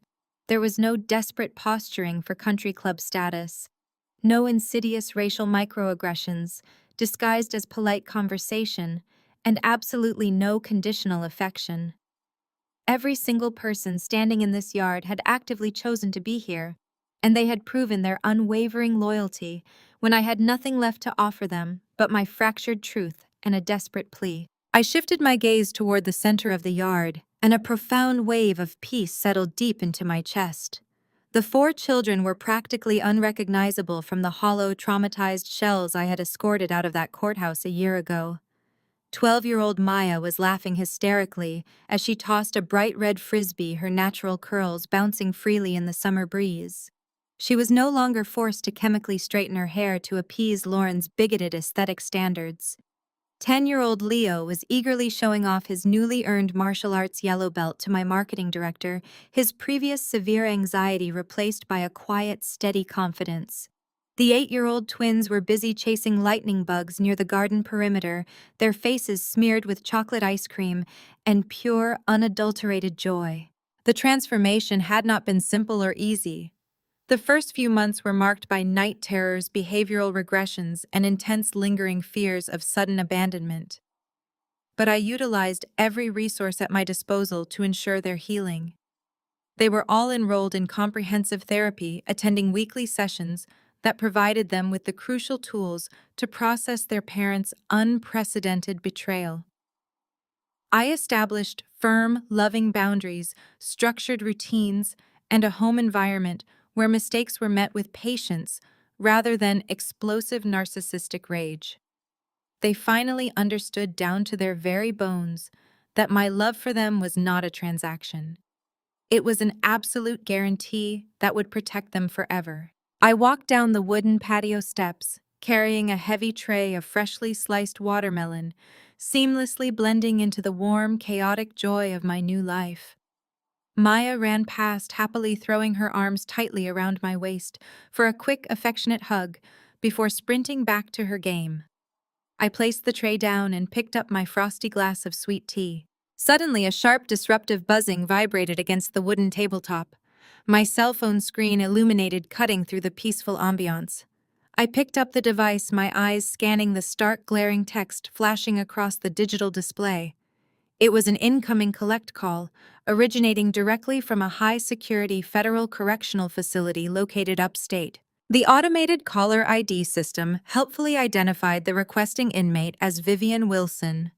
She was likely calling to beg for commissary money or to deliver another pathetic monologue blaming the universe for her current incarceration.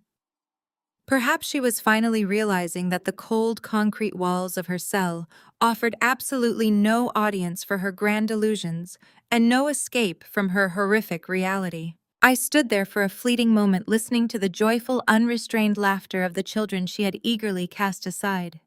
I looked at the beautiful restored home she had actively conspired to steal from me. I felt the warm, comforting presence of the genuine friends she had constantly deemed socially beneath her. I brought the sweating glass to my lips, taking a long, refreshing sip of the cold, sweet tea. The flavor was perfectly balanced, a flawless recipe passed down directly from Big Mama herself. I lowered the glass, a slow, genuine smile spreading across my face. Without a single ounce of hesitation, anger, or regret, I tapped the glowing red button on the screen. I declined and blocked her. And I slipped the silenced phone deep into my apron pocket, completely severing the very last poisonous thread connecting me to the agonizing past. I turned my back on the digital ghost of Vivian Wilson and walked out onto the sunlit grass to join my family. The screen slowly fades to black on a perfect, peaceful, warm summer afternoon.